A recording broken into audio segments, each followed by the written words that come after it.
Symposium, last day of class, thanks. Here we are though. So reminders before we get started. Please fill out course evaluations. You should have, thank you. Next. Don't make me cry. I think about half of tears of joy. I think half of our class has done it. It's anonymous, so I don't know that you've done it. I just know half of our class has, because I get a number. I also don't get to see them until after grades, so if you're really critical or trying to, schmooze me, sorry, it doesn't work because I don't see them. I usually get them, I think, 2-3 weeks after grades are submitted. But I genuinely do look at them. I appreciate them, even when they're critical. I actually just did a presentation at Quality Day. What is Quality Day? It's a random event on campus where we talk about assessment. I did a presentation with Ann Pfeiffer 2 weeks ago about course evaluations, and I specifically talked about things that have been implemented in my teaching and then in the writing program because of evaluations. Either things that were working that I did more of, or specifically things that weren't working and how I changed that. And then as some people like Joyce and Brian and Alex know because they teach here, some of the things that we've done in a revision of our 1301 and 1302 textbook was because of things that students were saying, like that they didn't see themselves in the readings or they wanted more of something. And that really informed how we went forward. So that kind of came up through informal conversation and course evaluations. So I really do take them seriously. I said this before, but check D2L to make sure all your papers are turned in and you have a grade. If you do not have a grade for something, email me. Aside from the 3 people I mentioned, everything else should have a grade. If it says 0, no paper submitted, that's because I haven't seen another paper. So alert me to it, but I believe I've done everything. I will still accept papers, but you're getting to the point where I won't be able to accept them for many more days after this, aside final projects.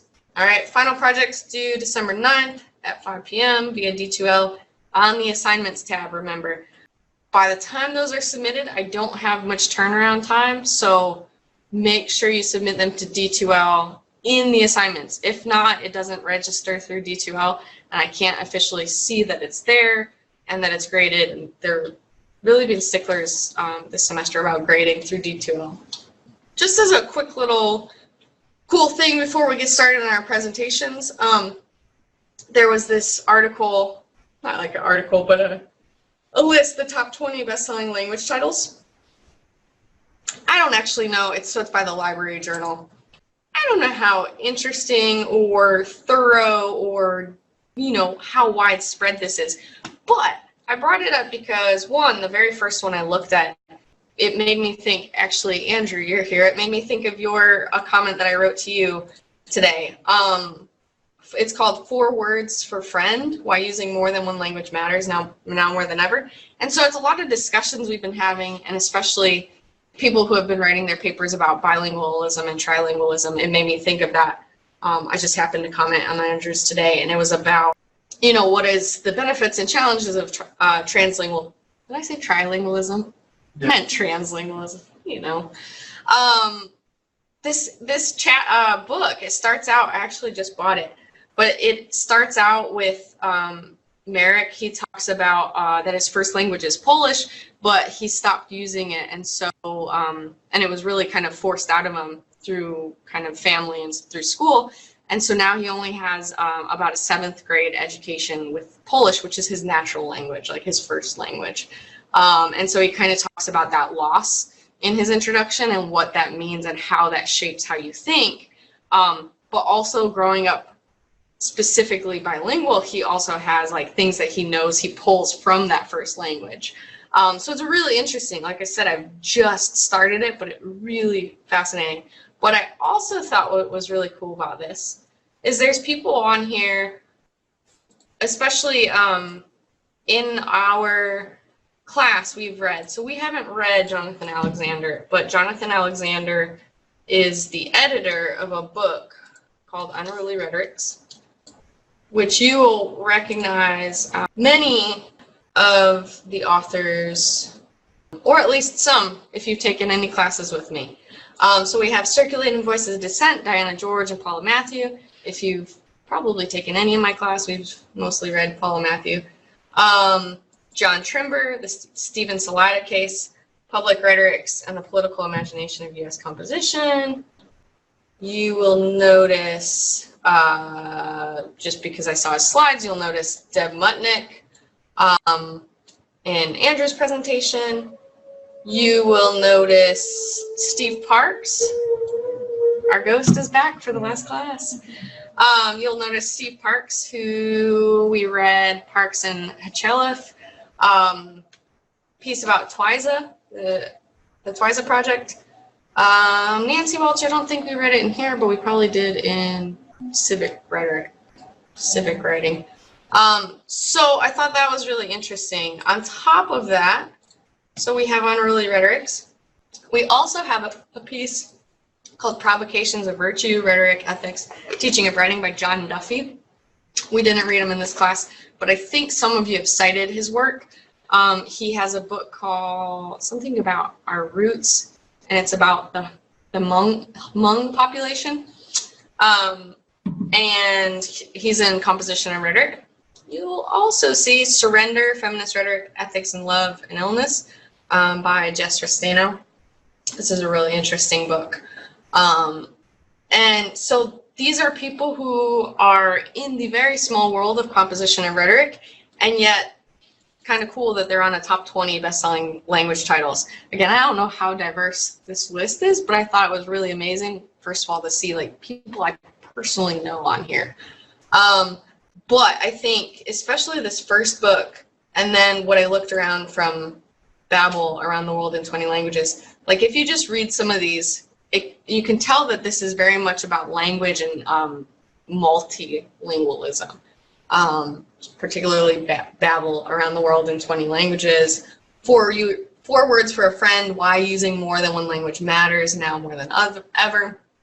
Looking like a language, sounding like a race, racial-linguistic ideologies and languages, and learning of, man, I can't talk today, Latinidad, communication, a post-discipline, talking on the wild side, why language can't be tamed. So I think if you just kind of glance around this, it might be an interesting thing to, look at. I think it has deep connections to our class. So that leads us to presentations. Before we get started, does anyone have questions, comments, concerns? Last day of class, anything you want to hash out? Yeah. So next Wednesday at 12 o'clock to 3:30, we are having our holiday party in the Hall of Languages, room 146. Grad students, faculty, your significant others are invited. How is it? The food or menu? Yeah, you should have got a sign-up sheet through the listserv to bring things. All of the big ticket items have been volunteered for. I don't think we did any actual assigning for that. I think that was all voluntary. We still got to fill it out with stuff. We're meeting on Friday, actually, in this room on at 4:30. It's scheduled to start. You should get a list. If you're on the listservs, you should have gotten notification about that, where we'll hash out the final details, the last things to sign up. Faculty are paying at the door. Grad students who show up empty-handed have to pay to get in. But otherwise, if you bring stuff, you should be cool. Plus ones are $5 for every plus one, right? That's how Yeah, grad students. Yeah. So like if you bring 2, that's 5 per person you bring.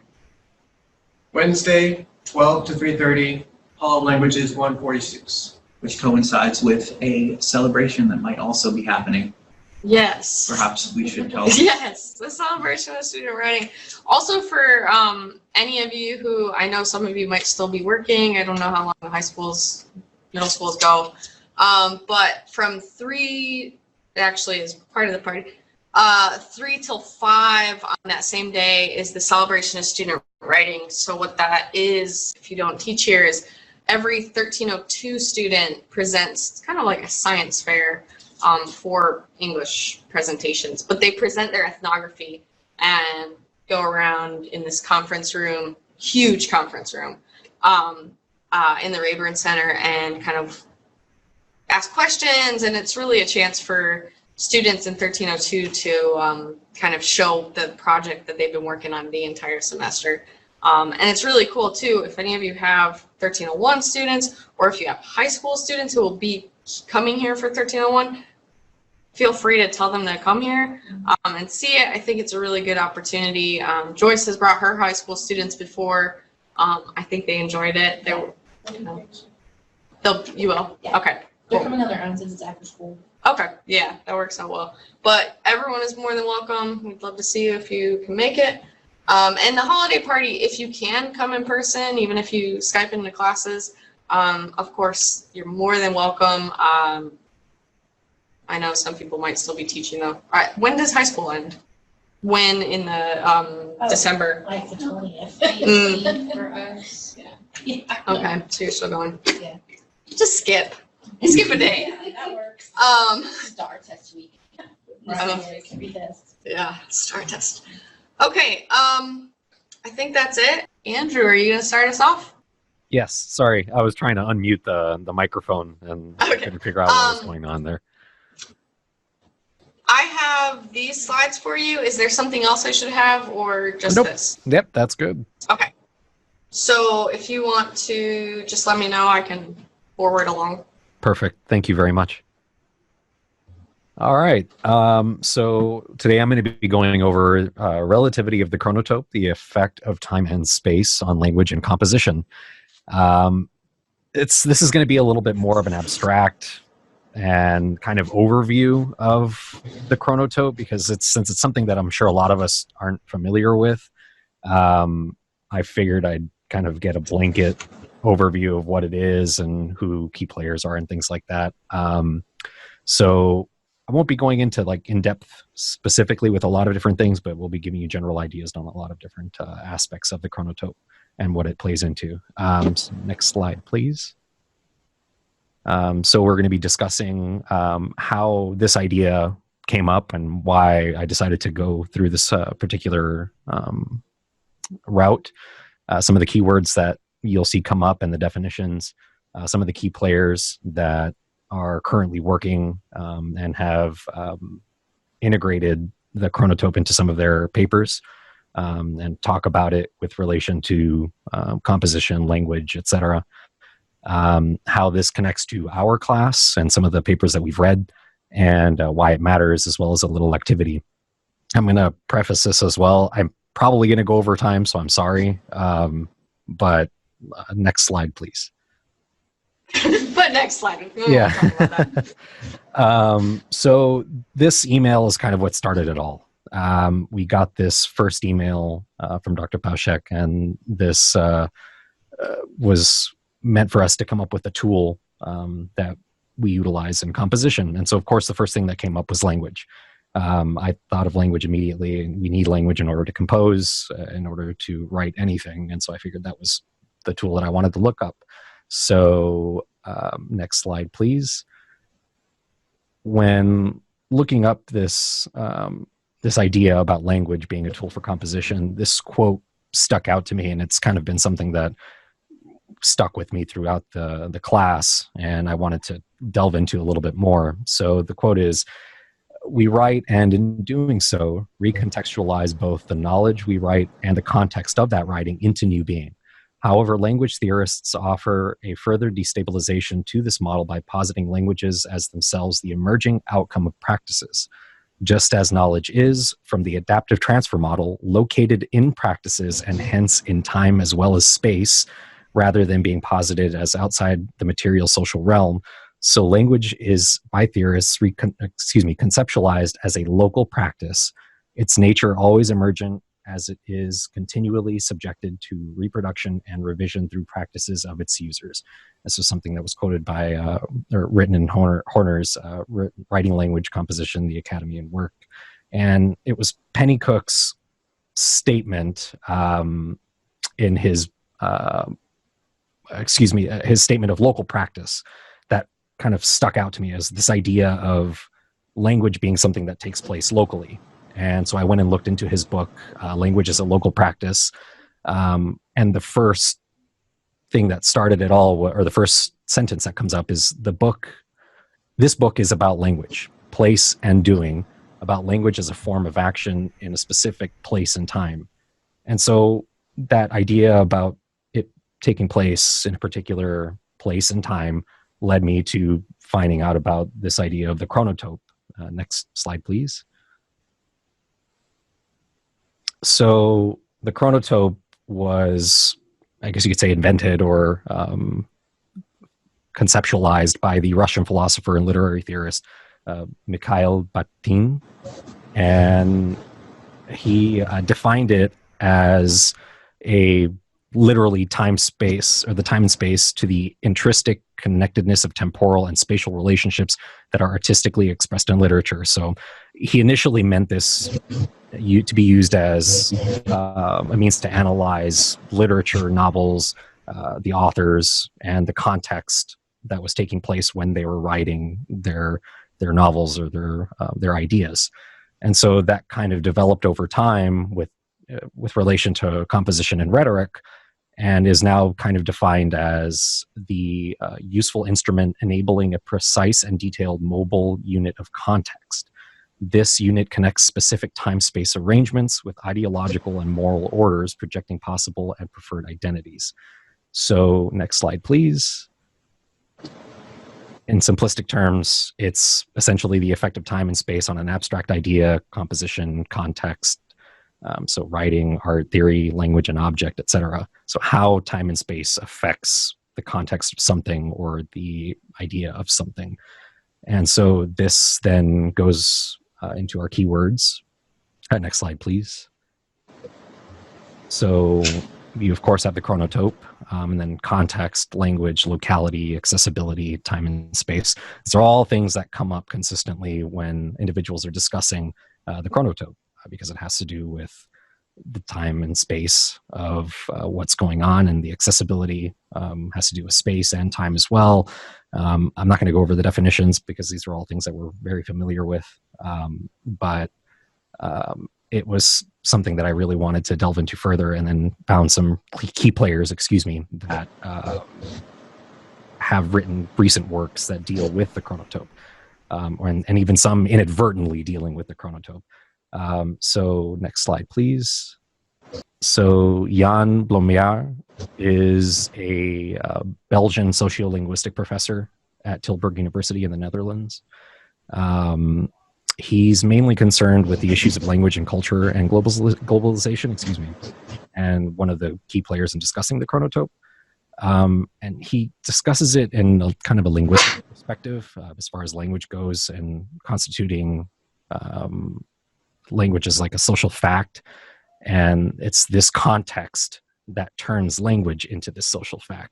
And the notion that context is built on and invokes imaginations of the social world and the place of social actors and activities therein. So he then goes on to talk about in his paper chronotope scales and complexity,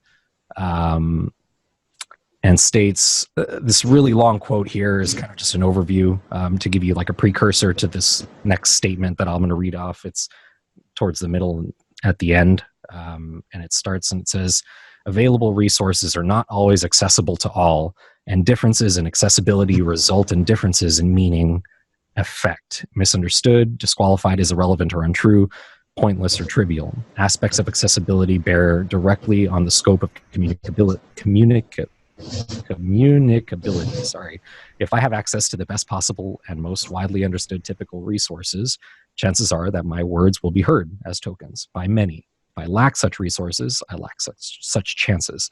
And I'm not sure if this is starting to kind of ring some bells for you guys, but for me, it plays into our paper that we read by Dr. Pauschek, Writing from the Wrong Class. And that certain individuals may not have the correct tools or the correct space or moment in time to access things that they need, in this case, composition. And I'll delve into that a little bit further in a moment. So next slide, please. And then we have Anne Aronson. She's a communications and writing professor or former communications writing professor at Metropolitan State University. She now works as an entrepreneur on her own digital visual medium. But she was concerned with issues involving rhetorical theory, gender theory, writing, and research. But her paper was really interesting because while it didn't necessarily deal with the chronotope as the word itself, she was concerned with how space and time affects composing for women. And so she did some research with women in her class that she was teaching. I think there was about 10 students or 10 women in this class that she gathered for this research. The average age was 36. And she wanted to understand, how did writing fit into their days? What did they do when devoting their time to writing? What were they multitasking? How did their family members react, and so on? And so this was really interesting because for me, it made me think, okay, this is how time and space affects composition. And so again, goes into language and things like that. So one thing that she brought up again was context. And she says the context of writing has been much debated in the last 20 years. While context used to be defined in largely linguistic and cognitive terms, compositionists have now turned their gaze almost exclusively to a socio-cultural understanding of context. And so again, that space and time gives us context as to what's going on. And so she discusses how women don't necessarily have the power and privilege to compose in the same manner that men do. And she mentions also that this division of labor translates to the concrete materiality of time. Women spend more time on domestic tasks than men do, even when women work comparable hours outside of the home. Men's contributions to these domestic responsibilities may have increased, but the gap is still substantial. So again, she then goes into discuss one of the individuals, or whatever students, and how they had to write late at night in order to avoid interruption. And so I'm sure many of us are aware that when we're writing for class, we have to pick a specific time and space in order to get our ideas out. And interruptions, as she says, tend to fragment the time devoted to writing, and they're likely to decrease the overall amount of time available for writing. So if we have family members or we have responsibilities that we have to attend to, that's going to affect our composition. So we have to carefully choose our space and time to compose. Deborah Mutnick is also another individual who talks about the chronotope, and she's a professor of English at the and former director of writing at Long Island University, and she's concerned with oral history, critical pedagogy, and intersection between geography and composition studies. And I thought that was really interesting, considering we're dealing with the with composition in a globalized world. So that I felt that was kind of a perfect example of how the chronotope falls into play with our class. And again, I'll go into that a little bit further in the next couple of slides. But with her, she really does a beautiful job of explaining how the chronotope gives an understanding of social systems and like historical context and historical consciousness, and how we can study history utilizing the chronotope to understand how things have changed over time and in relation to space. And then one quote she brings up by Bakhtin is, a certain specific place and time, our acquaintance with it occurs through time. And so this again kind of goes along with everything that we've been discussing so far, is that the context really has a lot to do with time and space. And she states that the chronotope reveals different social points of viewing composition constitute parts of reality, which are then re-represented through language or other symbolic systems. So this can then go into like visual rhetoric and how that changes over time. I'll discuss that a little bit later. In order to discern these points of view, a reader must intuitively, if not consciously, grasp the time-space dynamic that underpins them. So we're always dealing with time and space in context to things, regardless if we know it or not. It's there. And I think that becoming more aware of it will give us a better understanding of how things are working out. So that then goes into how this relates to our class. So next slide, please. these are some of the things or some of the papers that stuck out to me that I felt related to the chronotope in a certain way. So, for example, writing from the wrong class, we have Sally Flood, who was unable to write her poetry due to being a working class individual and being, essentially understood that she wasn't allowed to do that, and that wasn't something that women should be doing, and that working class individuals should be doing. And then over time, that then changed to something else, and it then became her wanting to archive her work, and then being told that since she was a part of the working class, that it wasn't possible, and she was told not to. So because of that time and space, she was affected by these things. And so then also we've got Disabled Upon Arrival, where we have individuals coming into Ellis Island, and at that time they were being referred to as imbeciles or morons, or I think it was constitutional inferior, something like that.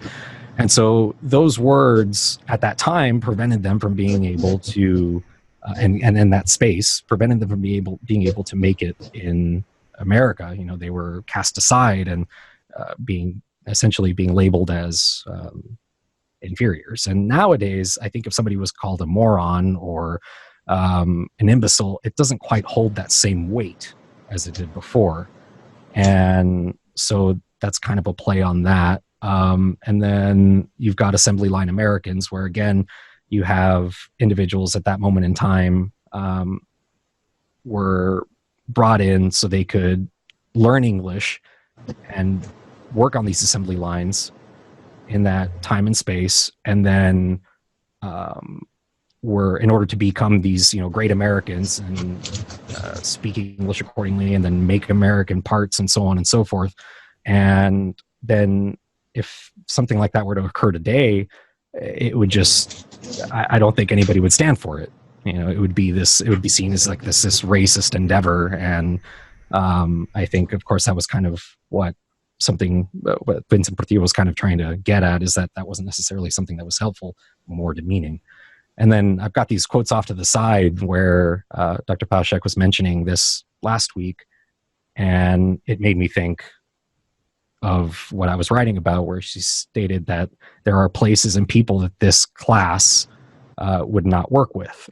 This class, meaning the class that we're taking now. And that made me think, we're very lucky to be in this space and be a part of this and at this time, because if we were in a different country or a different city or a different group of people, this wouldn't work for us. We maybe wouldn't be receptive to it. And so that has a lot to do with the chronotope. And then this idea that individuals in England are cast aside or neglected or diminished because they have the words "me mum." They, instead of saying "my mom" or whatever the standard norm is for those class of individuals at that specific area in space and time, they utilize "me mum," and then they're I think, Dr. Pauschek, you mentioned that they were kind of demeaned or seen as inferior. Yeah, definitely. The person who specifically said this was from Yorkshire, and so it was very much looked at as like immediately someone could recognize her as a working class because of that phrasing, right? Me mum. It's just something you wouldn't hear in like standard British English. You would hear my mum, M-U-M, but not me mum. And so that was very much like identified as someone's class. Yeah. Great. Yeah. So I felt that when I heard that, this is something that just kind of rang a bell in my head, and I was like, this pertains to what I was looking over. So, why does this all matter? And ultimately, this is just a very abstract idea. It's something that you could think about for days on end, and it can pertain to something important. But I felt that when you sit down and you think about how time and space affects the things that you say, you're able to be perceptive to certain things, whether the context of what's going on with what somebody's telling you, or what you're learning, or where you are. So an example of that, and this kind of delves into visual rhetoric and visual chronotopes, is the Nazi symbol, or the swastika. Before that wasn't. That was just a simple Buddhist symbol for peace, and so empowerment. And then it got utilized as the Nazi symbol and Nazi party symbol and the flag. And so we all constitute that as something that's very negative. But there was an individual in class, I can't remember if it was Alexander that mentioned this, or somebody wrote to me when I brought this up, and they stated that they met an individual that didn't understand the Nazi connotation and of that symbol of the swastika, and that it was something unknown to them. And so it just made me think, like, that's kind of amazing that at this specific time and space, that individual was unaware of the context that that symbol held. And so I just felt that it was something good or interesting to bring up, that, you know, maybe might encourage people to think a little bit more about how space and time affects themselves and the things that are going on around them. So next slide, please. This is kind of a general activity. It's kind of meant to give a basic idea about how to go about thinking about this on a regular basis. But I don't know if anybody has the ability to do this or not. To go to poll.ev or pollev.com/Andrew South said 906. You can type in your response, but basically, or you can text it to that there, but it's basically a means of describing your perfect home and how that differs from your idea of maybe when you were a kid of what the perfect home was. So that concept of space and time and how it shifts these ideas and how historically things change and your feelings towards things change, et cetera, et cetera. And might even change your language as well. So I don't know if anybody has the ability or time to put that up, but once that comes in, I can then send a screenshot over. And I don't know if you guys have the ability to access that on the screen, but we can either do that or I can read it off on my end. So I have like it's a website that essentially sends all those answers to. So if somebody feels so inclined, you can do that. But I don't know how much time we have left, but that's the last thing on my agenda. Cool. Yeah, we can spend a minute or two on it. So we just go to this. Yep. If somebody wants to share aloud, then feel free to do that as well. I just figured this was easier, so we could get a kind of a running poll if somebody wanted to write something out and didn't feel comfortable talking. Andrew, I think Yes. you did a great job. Excellent. I think that the perfect home, this is a really good question based on what you were talking about, because, you know, really, what is the perfect home? I mean, it all depends on how you're raised, the era that you were raised. I was born in 1964, and so I'm pretty old.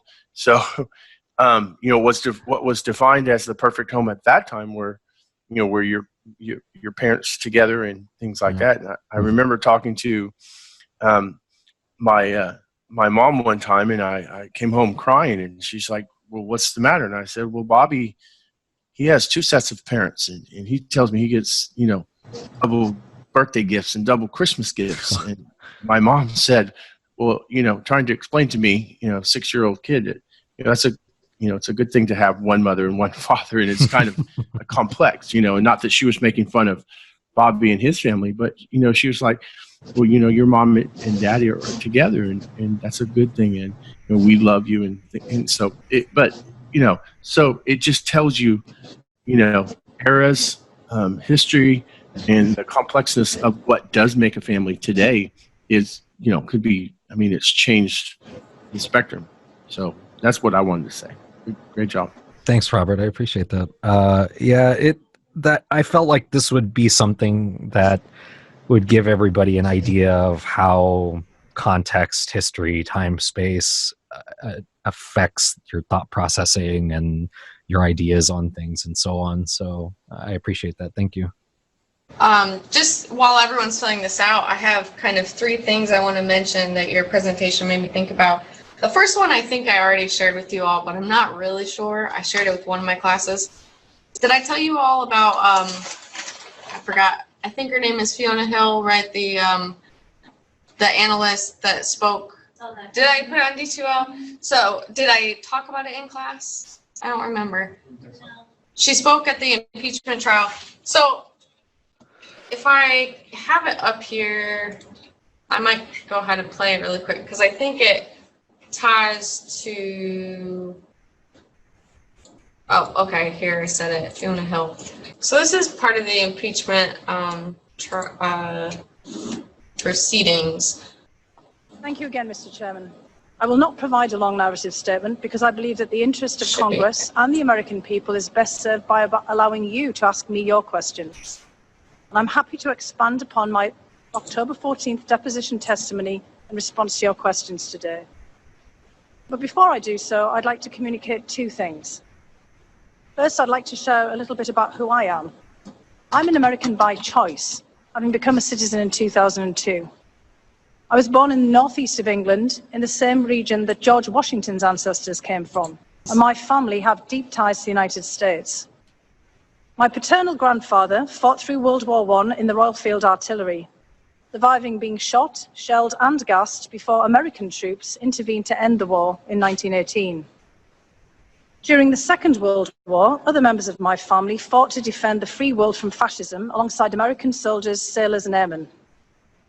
The men in my father's family were coal miners, whose families always struggled with poverty. When my father, Alfred, was 14, he joined his father, brother, uncles and cousins in the coal mines to help put food on the table.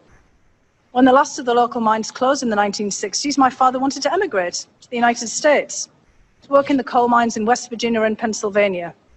But his mother, my grandmother, had been crippled from hard labor, and my father couldn't leave. So he stayed in Northern England until he died in 2012. My mother still lives in my hometown today. While his dream of emigrating to America was thwarted, my father loved America, its culture, its history, and its role as a beacon of hope for the world. He always wanted someone in the family to make it to the United States. I began my university studies in 1984, and I just learned that I went to the same university as my colleague here, Mr. Holmes, in St Andrews in Scotland. Just thought I would add that. And in 1987, I won a place on an academic exchange to the Soviet Union. I was there for the signing of the Intermediate Nuclear Forces, or INF Treaty, and when President Ronald Reagan met Soviet leader Mikhail Gorbachev in Moscow. This was a turning point for me. An American professor who I met there told me about graduate student scholarships to the United States. And the very next year, thanks to his advice, I arrived in America to start my advanced studies at Harvard. Years later, I can say with confidence that this country has offered me opportunities I never would have had in England. I grew up poor, with a very distinctive working class accent. In England, in the 1980s and 1990s, this would have impeded my professional advancement. This background has never set me back in America. For the best part of 3 decades, I've built a career as a non-partisan, non-political national security professional, focusing on Europe and Eurasia, and especially the former Soviet Union. I've served our country under 3 presidents, in my most recent capacity under President Trump, as well as in my former position under my former position of National Intelligence Officer for Russia and Eurasia under Presidents George W. Bush and Barack Obama. In that role, I was the intelligence community's senior expert on Russia and the former Soviet republics, including Ukraine. It was because of my background and experience that I was asked to join the National Security Council in 2017. At the NSC, Russia was part of my portfolio.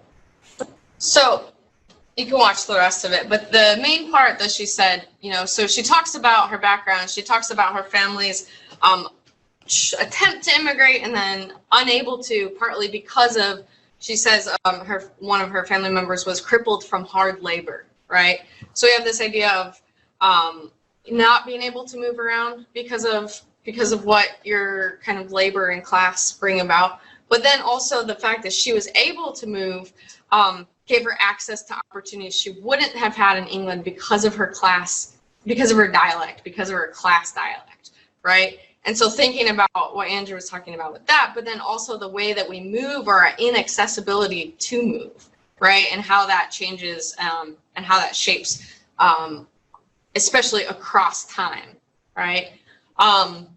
So that's just something, you should listen to the whole opening speech. It's really interesting. I also think it's really interesting that we, in 8 minutes, a British working class woman says more about America than you could ever imagine. It really is a powerful, powerful statement. So I really would encourage you all to watch it. And I think it ties together themes that we've been talking about all semester about globalization, even in terms of how she's talking about being an American by choice, but coming from parts of England and talking about a little bit of Ireland, and then she works in Russia and Eurasia. Like these moments of globalization are happening in this speech. It's talking about language, about dialect, about kind of access. So everything kind of we've been talking about, I think, is here. Apparently, I mean, I just must love British history, and because I study it, it comes up. But I've been watching The Crown. Nice. Does anyone watch The Crown? Okay, you've watched The Crown. I won't give anything away, but I also wanted to say that if you do watch it, in season 3, one of the episodes is very importantly about the Prince of Wales going to Wales, right? And this isn't giving anything away because this is, I think, pretty common knowledge. But Wales is kind of an excluded part of the United Kingdom. They have their own language and their own culture, but it's never deemed like good enough for English culture, right? British culture never really includes Wales. And so there's really this tension between what Wales, Welsh language, Welsh culture means to England. And I thought that was really interesting. So if you're watching The Crown, that came up this week. And then the third thing that made me think about Andrew's presentation and chronotypes. Do you know those bumper stickers that say like honk if you love Jesus, right? So talking about space and time, I absolutely love Egyptian history. I love everything to do with ancient Egypt. I wanted to be an Egyptologist for the longest time. And so years ago, I bought a bumper sticker that says Ankh, A-N-K-H, right? You know what an Ankh is? If you love Isis. And Isis is an Egyptian god, right? It wasn't until, so that's one thing. It wasn't until after September 11th that I was teaching in a college, and one of my Muslim students says, "Can I ask you about your bumper sticker?" And I had it up in my office, and he explained, he goes, "I'm just really concerned why you have something about ISIS." And he didn't understand the pun, the play on words, and I had never read that word ISIS and thought about ISIS, right? To me, I was thinking completely Egyptian mythology, never this current moment of political issues going on, right? And so that bumper sticker now for me is like, I can't even see it in the same way, because things have happened over time that have shaped my response and other people's response to that moment and to that that tag, right? So I'm actually curious if it will come up. Yeah, so it's some version of this, right? And so that just really made me think of Andrew's presentation. So any comments on that, or comments about Andrew's presentation and the activity he had us do? So I don't know if I've got a lot of responses here. I'll go over some of them because for some reason it doesn't want to export. I was going to send it as like a picture over to the chat here in Zoom and then see if maybe we could get it presented up there. But I'll just read some of them off and we can kind of look at some of the differences here. But one of the first ones was, the perfect home isn't large or ostentatious. It's warm and inviting. It just has enough of everything, including love and support. This pretty much describes, and then it gets cut off. I'm not sure if there was more there. Then we've got space for a band room, drums, amps, etc. Neighbors far away, so no noise complaints. Space for dogs to run outside. A room for family and friends. And then you've got something else where it says, home has always been my family. Spouse and child together under one roof. Currently, that is not the situation due to work. My spouse lives 13 hours away, and my child and I live in my parents/childhood home. It no longer feels like home to me. It's a very odd sensation. So you can kind of understand the difference here in people's experience over space and time, and how they describe their own homes and the differences there. So I thought this was a nice little activity to give an example, a very, very brief and kind of elementary example of the chronotope. Great. Thank you, Andrew. Yeah, thank you. And I love that the Ankh, if you love ISIS, that was a great example. It's kind of unfortunate that happens that way, but yeah, that's a very, very Yeah. good example. Did your research turn up, Andrew, anything about what happens to the images after this change? Like, there was a history of the swastika, then it became associated with an era. And then with what happened with ISIS, right? Is there are people making a case, or have you encountered people who discuss maybe that you can get it back where it was? Or do you think, like, once this change happens, like, that symbol's like gone forever, kind of a thing? So I didn't come across anything academically, but as far, I mean, maybe I can kind of speak to it myself. Personally, I think it depends on the severity of the instance. So, like the swastika, maybe 200 years from now, 100 years from now, if we're still around, that yeah, that might change. And I think it just really depends with time and the space that we're in, because honestly right now I think if anybody even tried to do that, it would be very difficult. It reminds me of, is it Lori Green's work where she's talking about, she works like with a metaphor of a tumbleweed and how it moves, and not only does the tumbleweed change, but the tumbleweed changes the landscape on which it like passes. So she's talking about symbols of rhetoric and how they change, how they pick up things, how they lose things, and then how they change things around. It's a really interesting metaphor. She's one of her books, I don't remember which one. Yeah. The word queer used to be a slur. Okay. Even the word faggot used to be a slur, and people use it as like a word of empowerment. More so queer. So the word language changes and comes back and becomes empowering. Okay. I don't know if symbols do the same thing. So language does come back, and people take it just like the word nigger, right? They do take it and come back.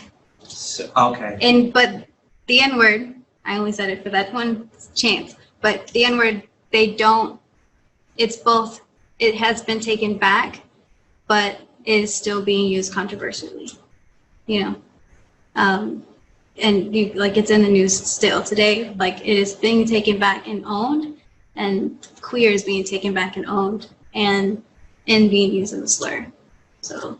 But I think a lot of that too, based on what you're saying, is it depends on who is using it and how, right? Space. So yeah, absolutely. So people, way to go, Andrew's presentation, but it's not right. It's only empowering, and it's only disempowering if certain people use it under certain situations. And the same people different people can use the same term and it not have the same effect, right? So I think that is obviously really important too, and that factors into that moment of, well, is it empowering? Is it, if we go back to the disabled upon arrival and that idea of, Andrew used the word moron, and I think today we maybe don't necessarily think of it in the disabling sense that Dolmage is talking about, but if it's used about, for instance, someone who has a learning disability, does that change the context? As opposed to someone, if you're just making fun of your friend who is, acting a fool, right? So there's different moments and different contexts which allow things to be appropriate or not, or appropriate for certain people, right? So I think that's something, in this class, I think we haven't read a lot of that, but I think KJ Rawson's work starts to do that with the term transgender, and like what do those words mean in certain moments in history. But I think, that could be an entire dissertation in and of itself. Yeah, actually, So- I'm working on a conference paper with the N-word being used in one of Hemingway's short stories, used 3 times more than the gentleman's name. And I think that the story, he's such a minor character in the story that there's no reason for it to be used at all.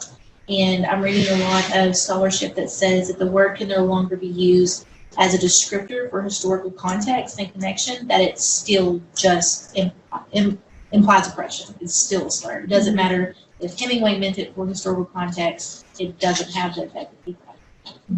But I think that might have something to do with what you said about moron being used in general. Like, I don't think of that word having the notoriety. Like, you have to learn the etymology of moron, and then once you learn it, it might prompt you to stop using it, but it's not common knowledge. I think the other slur example, like that's an American, like we know that word, we know these words kind of in our bones. Yeah. So I think that maybe has a cultural aspect to it too. Even though this is American with the moron and classifications, it's so not reported, publicized, whatever, Right. that you wouldn't know it saying it. And then you might learn, oh, I never should have said that just off Like the the cuff. word retarded. And Yeah, now, yeah, now yeah. they Yeah. think about saying you're crazy or you're insane as just like a joke, but it's not. No, yeah. I think too, it goes back to the first key person that Andrew brought up, in this idea of that words have sociocultural contexts, right?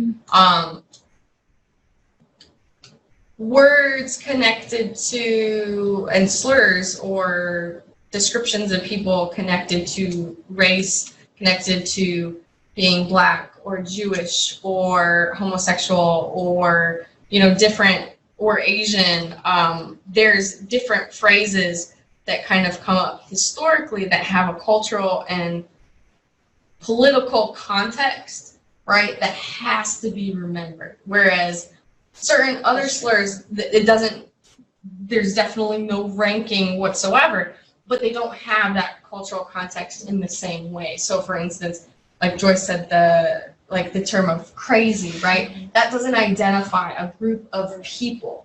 That word signifies a certain type of action maybe that now we can identify perhaps with mental health, and if you were calling someone with kind of mental health issues, that word, then it would obviously be something else. But I would differentiate that from calling a group of people a certain thing, right? So that all brings up that cultural significance, right? So I don't want to get us off track, but I think all that comes off definitely could be a dissertation. Yeah. Okay. So going with space and time, I'm going to turn the conversation to using your space and time and owning it as a sponsor to literacy. So academic literacy, we're all responsible for it. We're in a classroom. We learn how to be a literate person in academia. And it just so happened to be the name of the class that I taught for my high school class last semester, so I thought it'd be kind of ironic. So the literacy crisis and its influencing factors, I'm going to discuss how we as people influence others and how you guys can maybe change that stepping out into the world coming up. So some questions that I want you guys to ponder and think about, maybe if you have a free chance to spit something out. Are you a sponsor of literacy? Do you identify as a sponsor of literacy now that we've discussed all of the facets?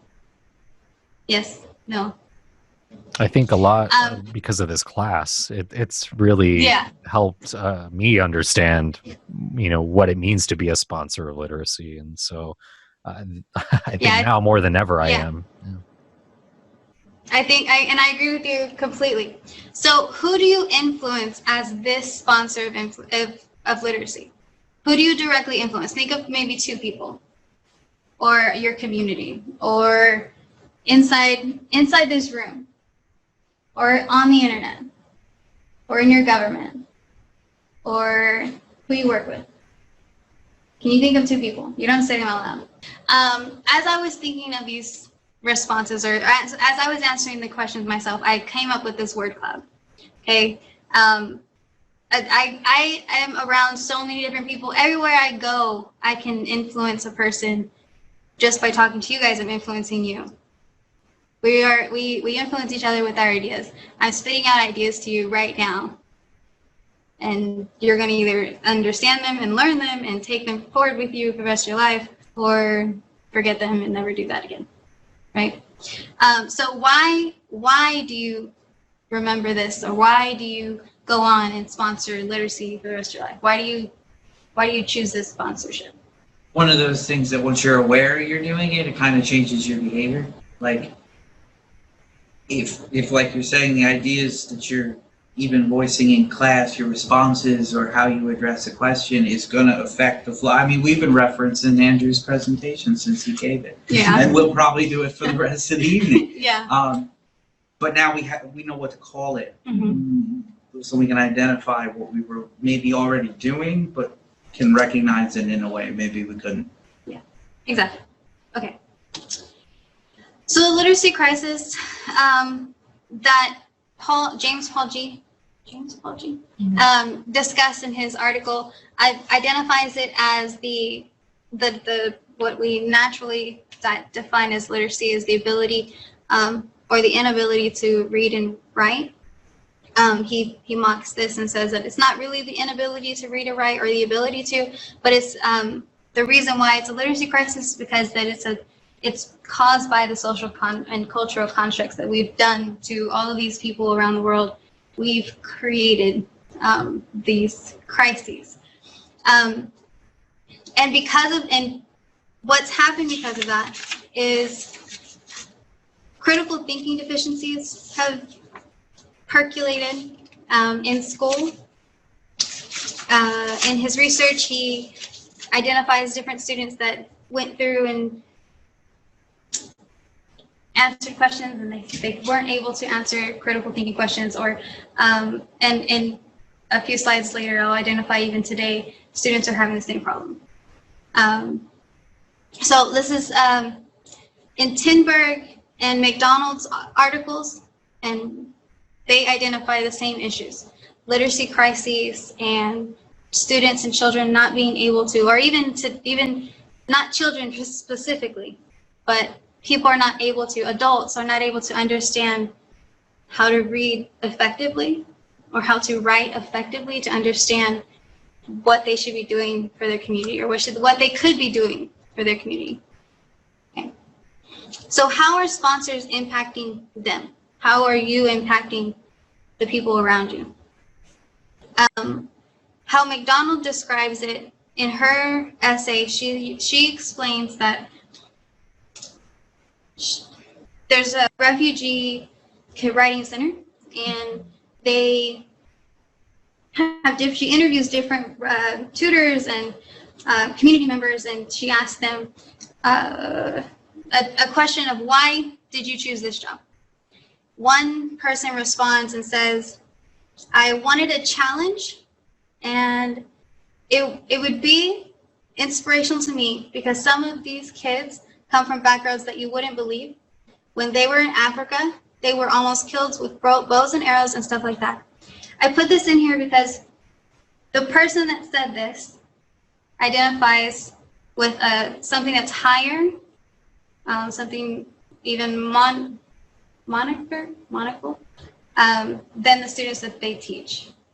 So in your own position as a sponsor, when you teach someone else, are you equal to them or are you above them because you know something more than they do?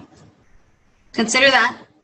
So your sponsorship directly impacting those students or whoever you're impacting on the internet, in person, you're competing with them, or are you equal in a lateral position with them? Okay. So So how we account for this influence, how we have accounted for this influence naturally, hasn't been great, or how we've accounted for the literacy crisis. We've done this through an accountability motion versus an articulation. We started doing an articulation movement where we wanted students to take a test or take their courses and then graduate after taking all of their assessments, then graduate to the next school. So middle school onto high school. That's what you would categorize as articulation. So one student moving to another, like one grade going to the next grade. Once you've completed all this work, then you graduated. Yay. What has happened now is we've turned to an accountability system where you cannot go on to the next grade until you finish this assignment. And these assignments are now sponsored by Common Core state standards, Bill Gates, Pearson, and money's involved. And it's influenced how we implement our reading and writing in our classrooms and how we learn how to read and write. Okay, we'll rewind just a bit. The reason why these accountability standards have been so hard put by the government, according to Addison and McGee, they go through a history of the literacy crisis and why it was so important to the government and why they had a hand into all of our pots right now. It's because the Red Scare. Sputnik scared everyone. It was like, we're not all smart enough. We need to put money into our education system, and we need to make sure everyone's smart. So they changed the system just a bit to influence more standardized testing. So that little scare, that fear, turned into this literacy crisis and just snowballed since then. Okay, so our student response, because we are so afraid of us being so inadequate, students have responded and said, I don't understand, and we are afraid, and the fear of us not being able to understand. Kearns and G adequate this to, if students are afraid, then, or if regular adults are afraid, then they're not going to be able to read and understand, and I don't even know what it is, but Algonquin Park, which is, does anyone know what that is? It's a particular region in the town that he was discussing. And if you didn't know, if someone told you, hey, meet me at Algonquin Park at that particular time, if you didn't know where that was, then you don't understand the context, you don't understand the position. But if you come from a particular space and time, if you come from a particular region, you don't know it. The same example came up with the aspirin bottle in G's discussion. He says that if someone can't understand the back of an aspirin bottle, then how can they implement medicines themselves? Right? The warning label on the back of the aspirin bottle is very difficult to understand, even if you understand English and can read at a very high level. It's very backwards in the way that it's written. The directions are backwards. So the literacy crisis, the fear of us not being adequate enough, has turned into, what if we can't understand how to sign paperwork or read medicine bottles or implement medication to ourselves? Okay, hold on. I have notes here that are not on this. Okay, so how do we improve our sponsorship? From the scholars, they say recognize our sponsorship and relationships, adapt our behaviors, learn from others, advocate reading and positive sponsorships. And then directly, their examples are from their classrooms, from their experiences, and from their discussions that they talked about with other people. So Talaferio is actually a teacher here at Commerce who teaches reading. And Bun, he is not a teacher here, but he's a comp rep professor. They both suggest read assignments that match your syllabus. Okay, if you want a student to write a book review, then read a book review and teach and model that text. Okay, Bun is very explanatory in that regard. So they go on and say, if you're going to model the text, guide them through it step by step. Don't say, here's the work and do it. Explain it explicitly. Don't say and imply that it's going to be done. Explain it step by step by step, as if nothing was going to be done at all. Mimicking a writer. In this situation, they use the example of a particular tutor, Tanya, that she had students read something and then completely mimic it. So write exactly what that author wrote, sentence by sentence forms, but in their own words. So if it's a complex sentence, write their own complex sentence. The complete sentence, the compound complex, they just mimicked it, did exactly that. So it's similar to modeling, but following that same pattern. Discussion, interactive projects with sufficient grading criteria. What Panda suggested, this one is, if essays are not sufficient enough for you, if it's not working for your classroom, do a video. Have your students provide a video essay instead. If it's gonna work, it's gonna work, right? But make sure the criteria is up to standards for your assignment. I know I'm talking directly to teachers and professors, but this can work to any regard as far as whoever you speak to in your personal world, online. Make sure that you are speaking to them laterally and not as if you are above them. Let them have agency as well. If you have agency, they do as well. Okay. Recently, the PISA test was administered last year, and the PISA test results just came out. I don't know if you can read this very well, but these are the results for the students that had free or reduced lunch. So the PISA test is a test that is given to students 15 years of age. They are tested on reading, math, and science. This particular graph shows you the reading scores.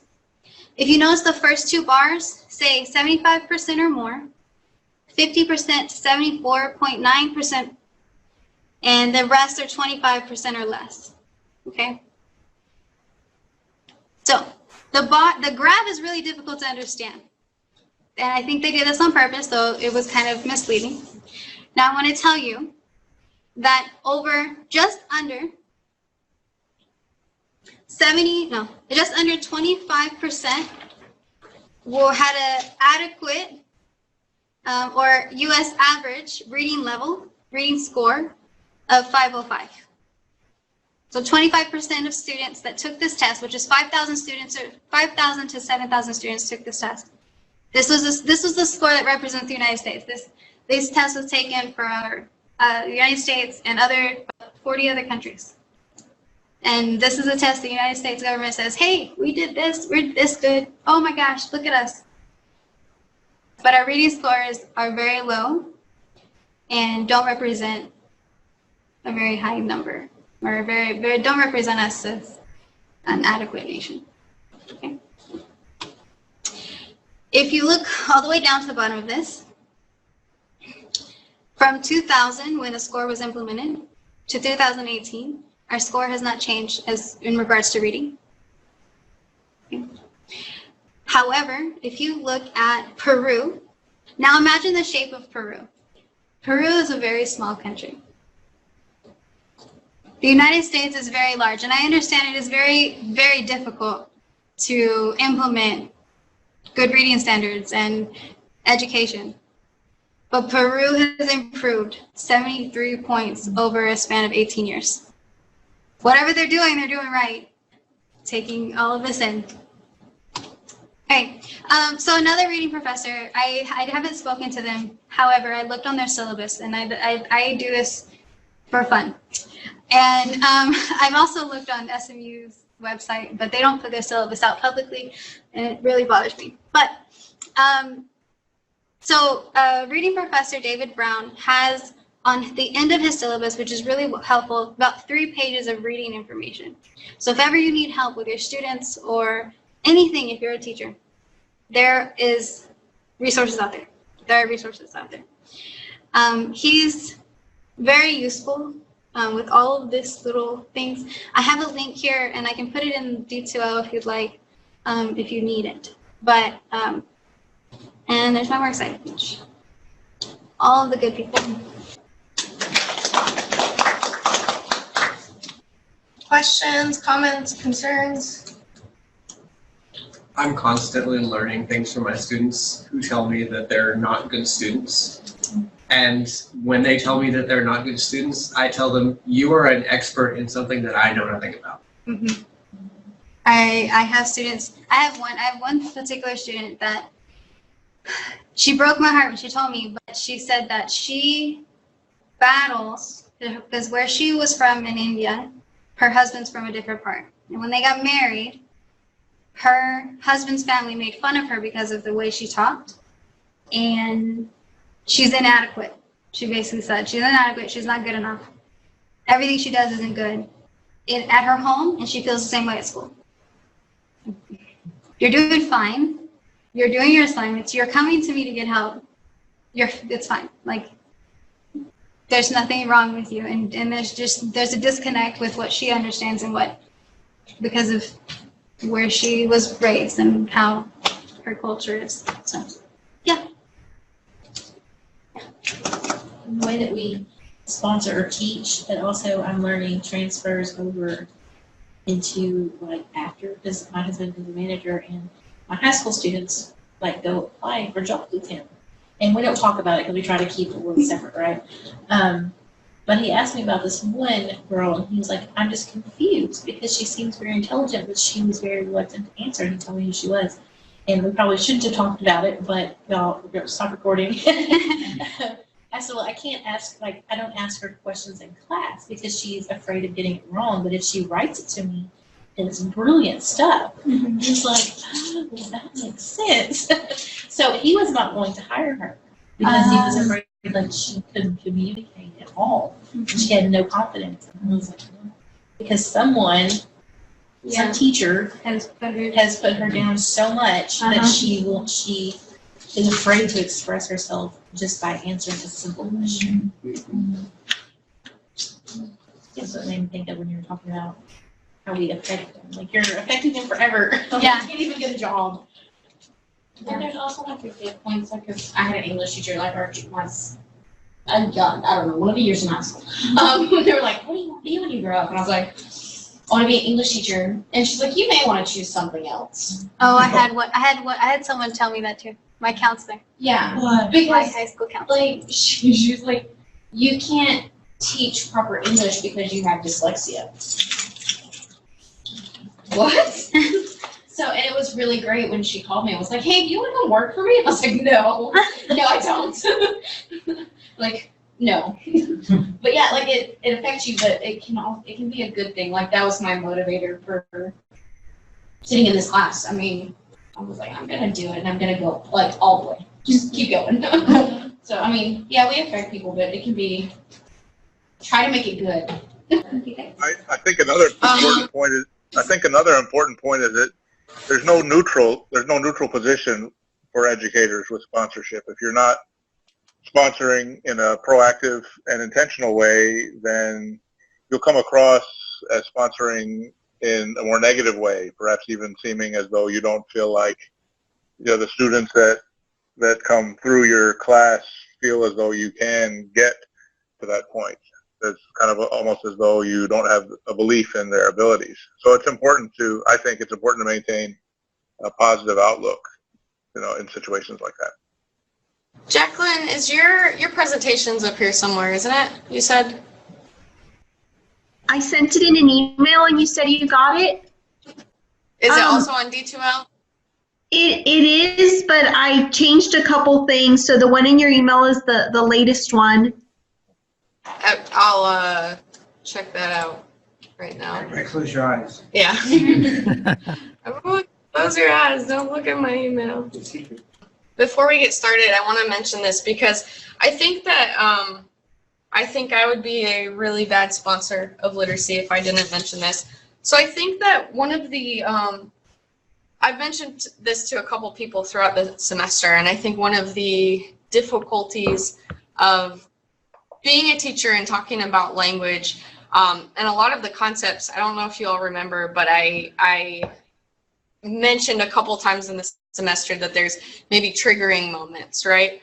I think it's hard when we're having a conversation like this about language and the way it's used. I think that can be triggering, and I think even the use of words can be triggering, right? And I think one of the things that's this class makes us think about is how language is always so fully imbued with power, right? It's about ideologies that people have, ideologies that historically, right? Said we're going to keep going back to Andrew's conversation. Ideologies that continue across time and space of how, whether it's Nazism or racialized identities or about a certain ethnicity or a gender, or, you know, there's so many groups across space of time who have been oppressed. And I think the way that people talk about those groups is really powerful. It's and it's something that's triggering. So I do want to mention that and say that it's really important for us to kind of think about that.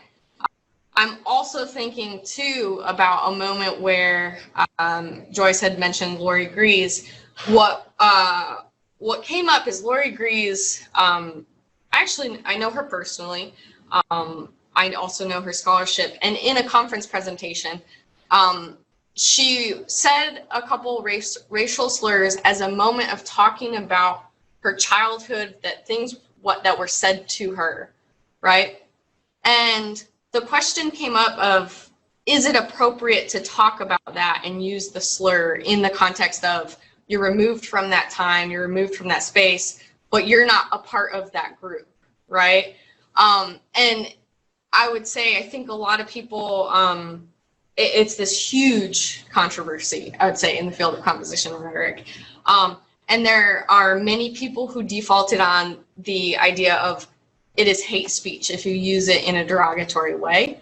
And then there are people who said, well, but context matters. She wasn't using the term against someone. She was saying, this is what was told to me in my life in the Deep South. Does that matter, right? And so I think that brings up another question that Andrew posed for us is like, that I think we all need to kind of figure out for ourselves is like, how does that shape who we are as educators? How does that shape how we teach?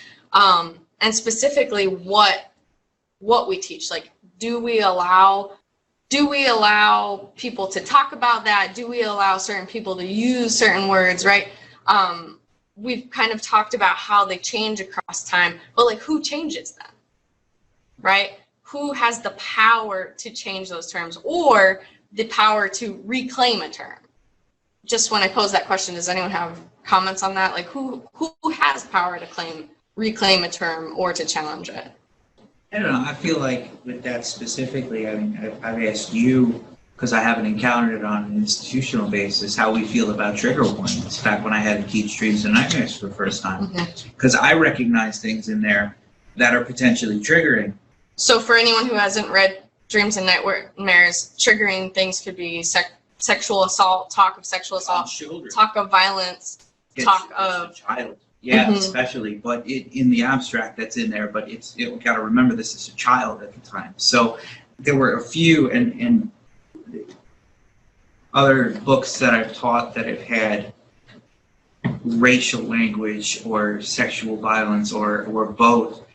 The disclaimer is foregrounded to give students the opportunity, but then you have to have a conversation between, unpleasant feelings and a challenging text and what an actual, like what a trigger is. Like it's a physical like it's PTSD essentially. And to try to figure out like and so I settle on just these are the pages. If you're worried, skip them and read the rest of the book. And that way, because there's no real policy, and I haven't encountered an institutional policy anywhere I don't know of. So it's kind of like a case-by-case basis. Yeah. I think it's an admin thing, because I was told this year not to teach anything that was too controversial, because last year I taught a whole unit on activism, and I made them make protest posters. So hanging up in our high school was adoption, not abortion, and like stop, don't shoot, hands up. Like these were very powerful posters, and my principal was mad because it was so controversial. And I was like, but if we don't teach them the power of the language behind it, who is? Like that's my job as an English teacher, is to teach them how to use language to get further in life. And this year, I just got through teaching A Raisin in the Sun. It's on the banned list. And he was like, just make sure that you don't get too deep into this one. And I was like, you do know what this play is about, right? So I think it's an admin thing too, especially on like the high school level. I'm not sure. What college level? What do you all think we do in the situation of like that you never know? I could never possibly know what is triggering for every single one of you, right? You talked to us about like the word dyslexia, right? And what that, I don't want to put words into your mouth, but in some ways it made you feel a certain way. It made you think a certain way, right? With the writing groups that I work with, the term literacy and illiteracy is triggering in a way because the people who I have interviewed have always been deemed illiterate. And so when they hear the word literacy, their immediate reaction is, no, we're not talking about literacy because you're going to use that against me, right? But then, so there's those moments of, well, does that mean you can never say the term illiteracy? Does that mean you can never say, these terms? As opposed to, obviously, the extreme spectrum is a racial slur or a gendered slur or a sexist slur, right? So how do we teach in this moment, particularly today, in today's, whatever kind of environment you want to talk about, like how do you teach in that moment so that you can be responsive to the needs of all of your students and all of your classmates?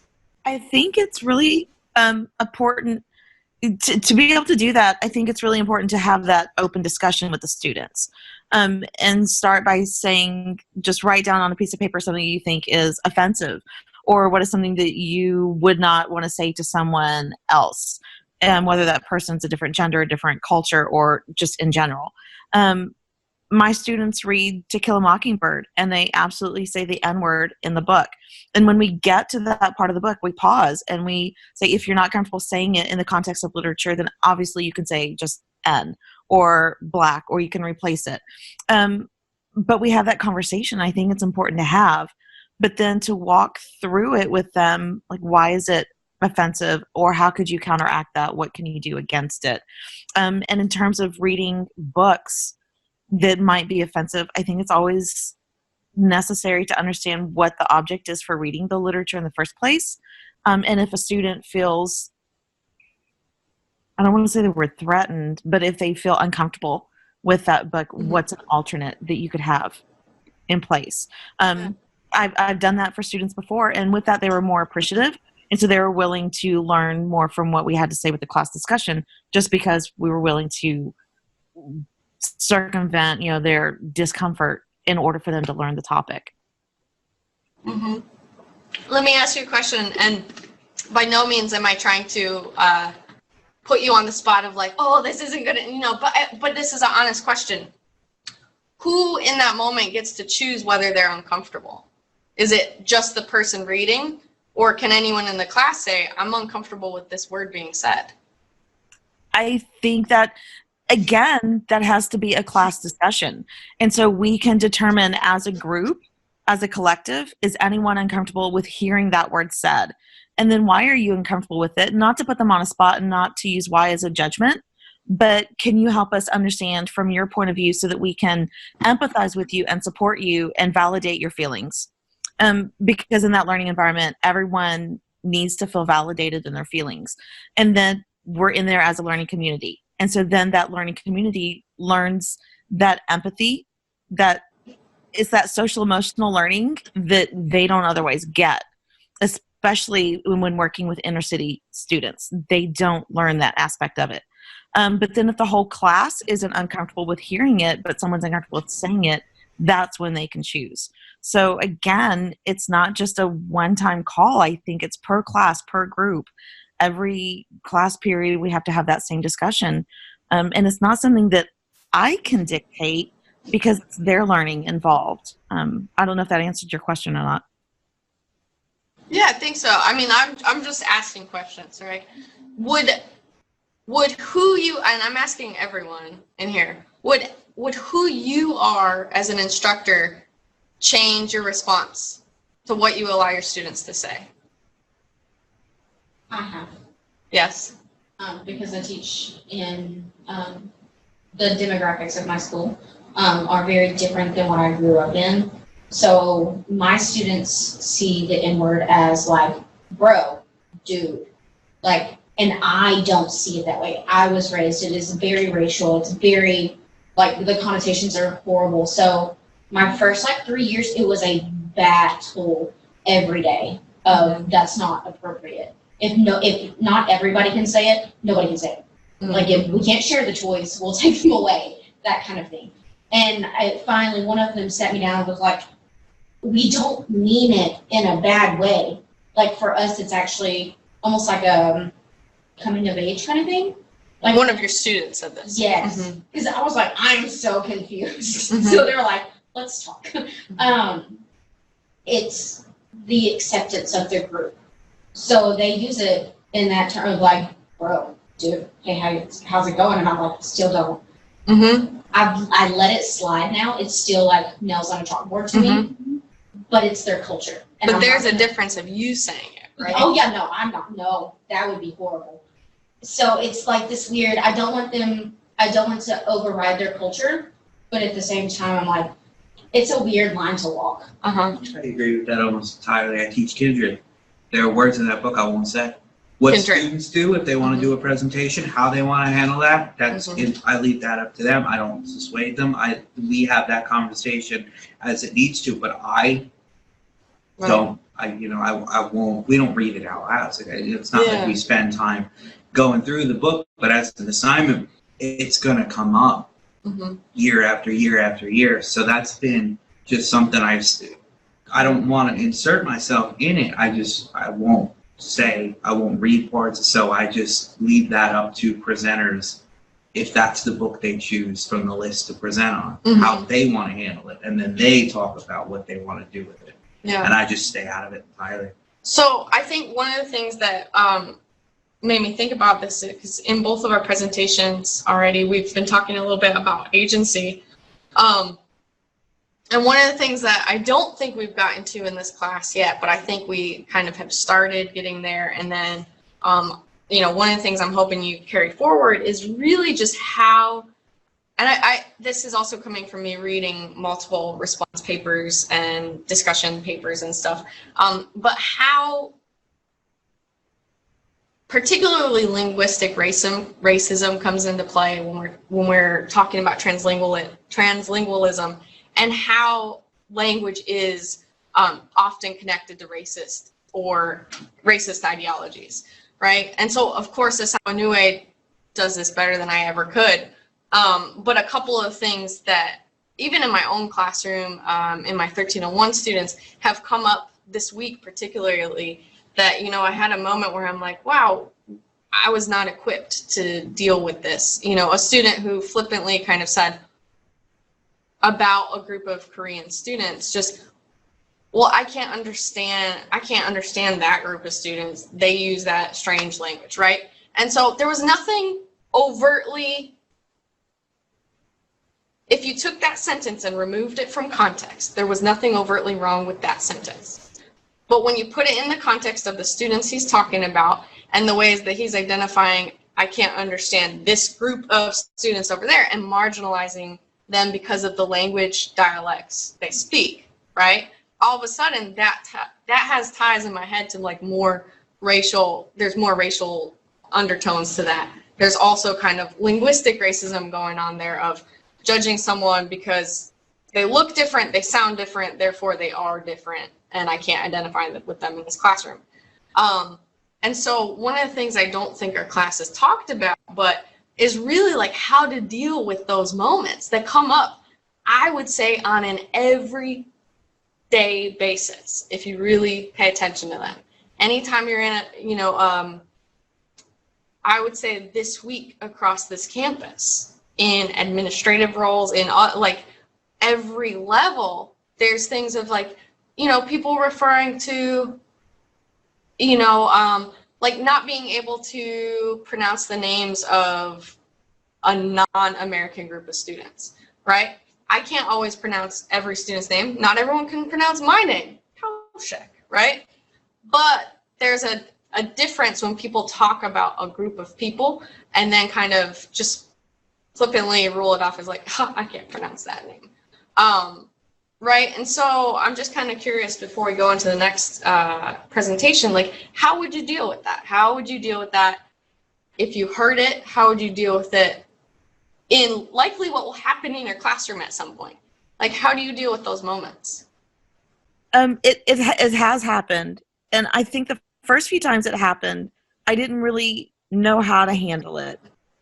And now it depends on the relationship I've built with that student who's saying it, so that I can understand where that particular student is coming from. Why is he saying it? And like I was saying before, a lot of the students we have in the inner city schools don't have that social emotional learning to know how to express that they're afraid of someone just because they're different.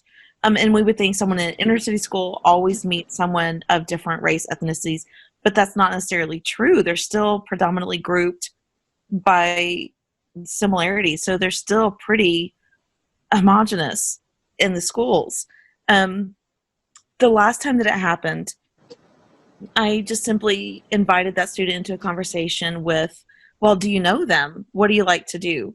And so then the next class period, we had a different icebreaker activity of what are things you like to do outside of school? What are things you're interested in? And so then slowly we began developing a class relationship that, listen, we're all the same, and it's not just a language.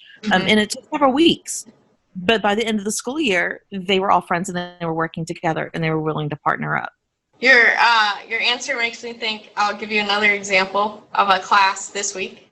Like I said, this happens across the board and granted, I observe many classes, but a group of students were talking about one student, and because there were a lot of specifically Korean students in the classroom, they grouped a Chinese student with that group of Koreans and just said, oh, well, they're all Korean. I said, no, they're not.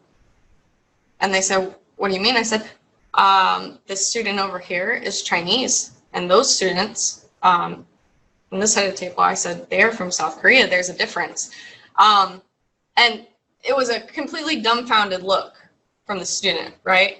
And so what I specifically did that day is I asked everyone, we talked about where we were from and our culture and like what we identified. This is kind of a developmental writing class. We talked about like a piece of our culture that we identify with, right? And so kind of like you said, like this idea of getting to know someone on a different level. It is really disheartening that this is happening still in the last week of the semester though. But I see it happening all the time. So I think it's really important. And I think this is kind of what I hope you leave class with today after the presentations is really like, what do we do moving forward, right? Like these are real issues in our classes. How do we use the theories that we've talked about to maybe hopefully like break down some of those barriers and to talk about the things about language and identity and power, like how do you actually address that? is tangentially related. Do you have an answer? But I have a group of students who were friends, and one of them is recently vegan, and they mocked him mercilessly. They started, oh, you want to go to the church? Oh, that's right, you can't. I mean, this went on. Yeah. So what I started doing was I started saying, oh, you guys like shrimp? They're like, yeah. I said, all right, let's start looking at pictures of shrimp in the wild and showing them what the food that they eat looks like before it gets processed and given to them. And say, do you think it's a good idea to eat this? We started talking about what the animals eat that they're eating. Again, to kind of level the playing field, to give the poor vegan kid a chance to fight back against it. Right. Because he was one against, and it was a new thing, and I thought they were going to ruin his pending life choice. Yeah. So, it's tangentially related, I think, maybe, but we were trying to level the playing field for this poor kid. Right, but They were even, I mean, mocking him. even in a mocking way to that kid, like you don't, not you, but you, like we don't know why that kid chose to be I didn't know vegan if they and what the implications were, and like, so it could be everything to him. It could be like friends making fun of him or not, but it wasn't ever clear to me But you how don't know. personally he was taking this. Yeah, absolutely. So I helped him fight back. No, I think that's What I did. I also give my students, because sometimes they're not in, they don't want to face it at the moment, I think. And so I have a purple folder on my desk, and it's like the office folder. And so I have a few students who use this folder. It's not like the hall pass, but it's a folder where they can there's nothing in it, just blank papers. But it's like they know that they can ask, is there anything you need to take to the office? And that's my cue to hand them this folder, and they can just take a walk. And they're not like stuck to stay in the situation, and they can, work through it later, but they're not ready to face, well, why? I love that, yeah. So in that way, they have agency to say when Yes. they And want not to everybody knows leave. about the purple folder, but because then it would be obvious why they were leaving. But there are, some students who I can tell they've been uncomfortable. So I've gone to them after class and say, if you ever feel like that again, ask me if there's anything that I need to take to the office, and I have something for you. You can just take a walk. Have multiple students Taking taken you? people have taken me. Really? And so they walk all, and I've told my counselors, if you see so-and-so or so-and-so or so-and-so walking the halls with purple folder, just give them some space. They just need some time to either cool down or just get out of what's going on at the moment. So they just take a walk. I think a lot of it might be taking a proactive approach to, and I'm coming from a linguistic side of it, and I'm taking this class right now, and our final project is putting together a lesson plan in our final project. And one of the modules that we went over was culture and developing cultural competence and going beyond surface culture to deep culture. And it really interested me. And I started thinking about how to put that in a school setting. And really, what I want to do is integrate culture, like the curriculum, into the education set. And so what I did was, there were these things like, bring up 4 aspects, and it could be, one of the things that make up who you are as a person is being vegan, and so you have you in the middle, and it's like a spider map where you just come up with maybe 4 things that make up who you are, and you do a presentation over it. And one of those things would be, I'm a mother. And an instance when I was proud to be a mom was when, my youngest son got Student of the Month. It warms my heart that I am raising, decent human beings. An instance where it was painful for me to identify as a mom is when I see such divisiveness in the motherhood community about breastfeeding versus, formula, co-sleeping, versus, sleeping in your own room. And because there's just so much negativity there, and it just hurts, as a human. And then a stereotype, where I put, the stereotype challenge sentence would be, a stereotype of being a good mom is that you're supposed to be the traditional stay-at-home mom who centers their life around their children. And then the challenge statement that I have them to fill in the blanks of is, I am a blank, but I am not blank. And so I think that it would get students to have that open conversation right up front. It could be like a first days of school Yeah. implementation where they get to know each other, and then they start to see other people's worldview. Because one of the things that I put on there, it was like Mexican, woman, mother, and Christian. So I just kind of put in like just broadly, and then in each one of those went deeper into it. And I just think that maybe having a proactive approach too would help in, having students understand where the other is coming from, and then they can be more open to doing the group work together, but it's like fostering, that cultural diversity. Yeah. And understanding, the goal isn't to, love and have an affinity for but it's to understand. And that's what I, was reading a lot of in the studies, for my final paper that I was doing for this semester. But anyway. Yeah, I love that activity. He wrote about the Eastern philosophy, so I understand why he decided to go vegan, but never addressed how he felt about what I saw as ruthless mocking in a classroom. And I didn't dictate that he do that. I just approved broad topics. Yeah. And I got to the end of the paper, I'm like, no, was I right? Like, were you mad? Like, so I don't know. Yeah. No, I love that activity though. That sounds really great. We do restorative practice circles like once every few weeks, or if we're just having a bad day, we're like, scrap the lesson, let's get in the circle and we just talk about something. Right. Like if my life were a movie, it would be, we'll talk about that. That's so easy. Yeah. Good activity. Jacqueline, you want to give us your presentation? All right. I know there's 2 more people after me, so I'm going to try and read it through so we can get through in the 8 minutes. So again, hello, my name is Jacqueline Hernandez. My presentation today will focus on an overview of the English language and currency, discrimination against non-native speakers of English in the workforce community, discrimination against non-native speakers of English in the composition classroom, and teaching strategies for the English composition classroom to support students that have not mastered standard English. So the English language is often seen as such a valuable commodity that it is considered a currency by some and the official language of capitalism. This has created a desire by many people throughout the world and in the United States to master a variety of English that will help them get ahead professionally and financially. Despite their best efforts, those that are not native speakers of English or don't speak a more privileged variety of English often face roadblocks to obtaining their goals. Next slide, please. Different authors that we've read throughout the semester highlight how language barriers hold back individuals professionally. Discrimination in the workplace is widespread against employees for whom English is not their first language, and they are often passed up for opportunities that would bring financial advancement.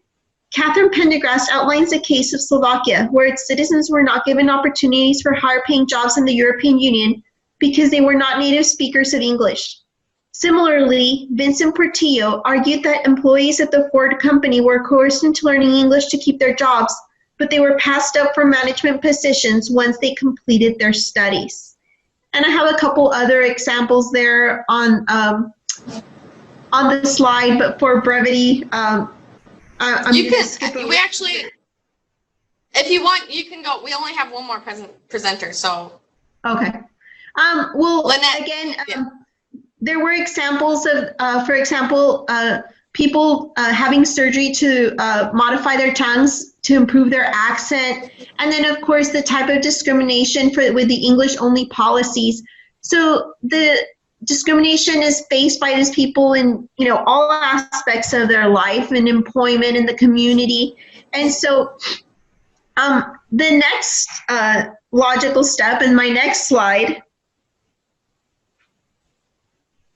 is the English composition classroom, right? So since people cannot get ahead without English and without this education, they turn to colleges and universities for that opportunity to succeed. And they hope that an education in mastering English would lead to better employment opportunities. Unfortunately, the English composition class is often a roadblock for many students.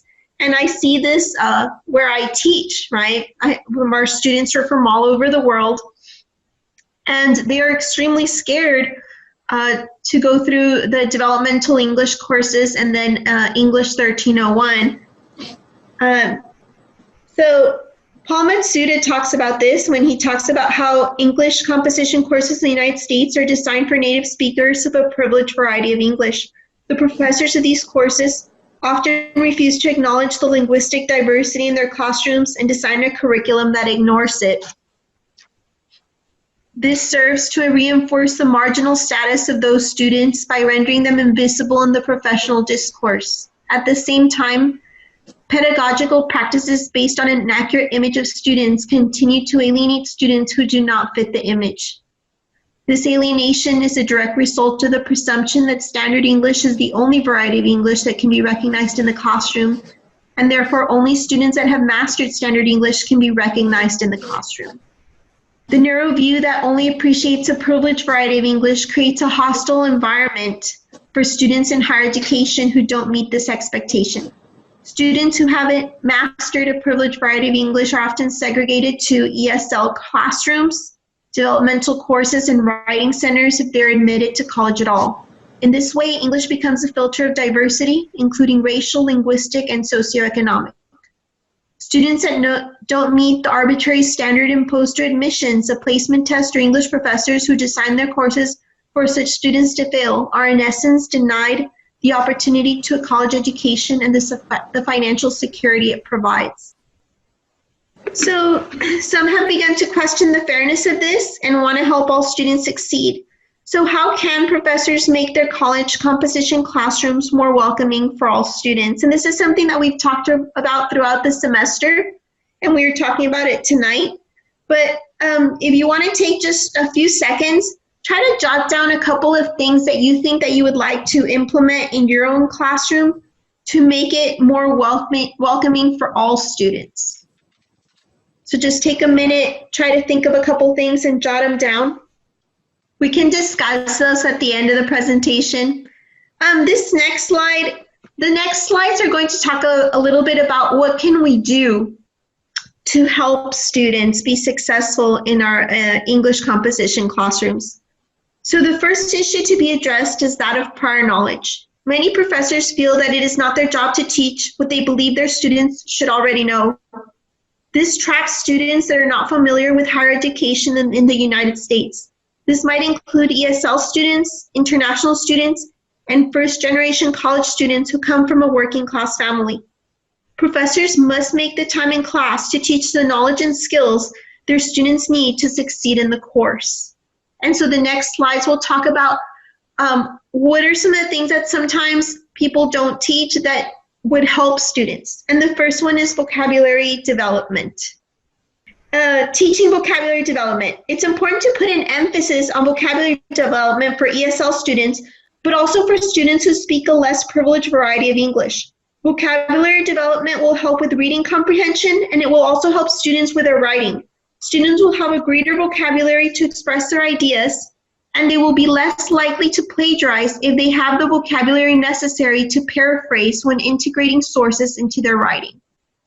Similarly, some composition professors feel that it is not their job to teach Emily format and citing sources properly, but teaching Emily format and citing is the composition professor's job.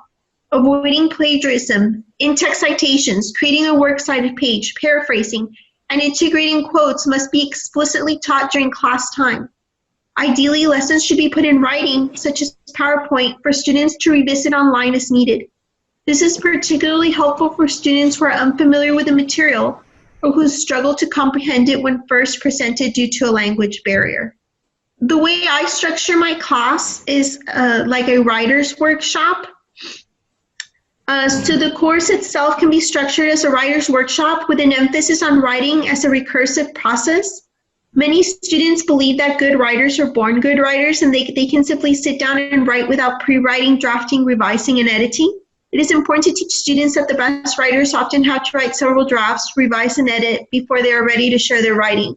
The professor must allow for students to have the opportunity to write from the beginning of the semester during class time, and grammar and punctuation be taught as mini lessons and only in the context of editing skills for their writing. Next slide, please.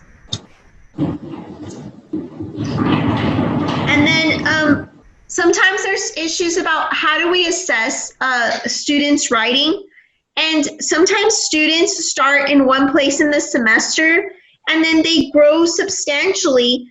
And so sometimes their initial grades are not as high, and it really holds them back. But one way to demonstrate, to kind of reward that growth is through the portfolio assessment. So again, assessing student writing is often difficult, and one approach is the traditional writing portfolio assessment, but this is often difficult to implement since during the process, students only receive informal feedback until the portfolio is submitted. Unfortunately, this often makes students nervous about the lack of grades throughout the semester and also encourages procrastination.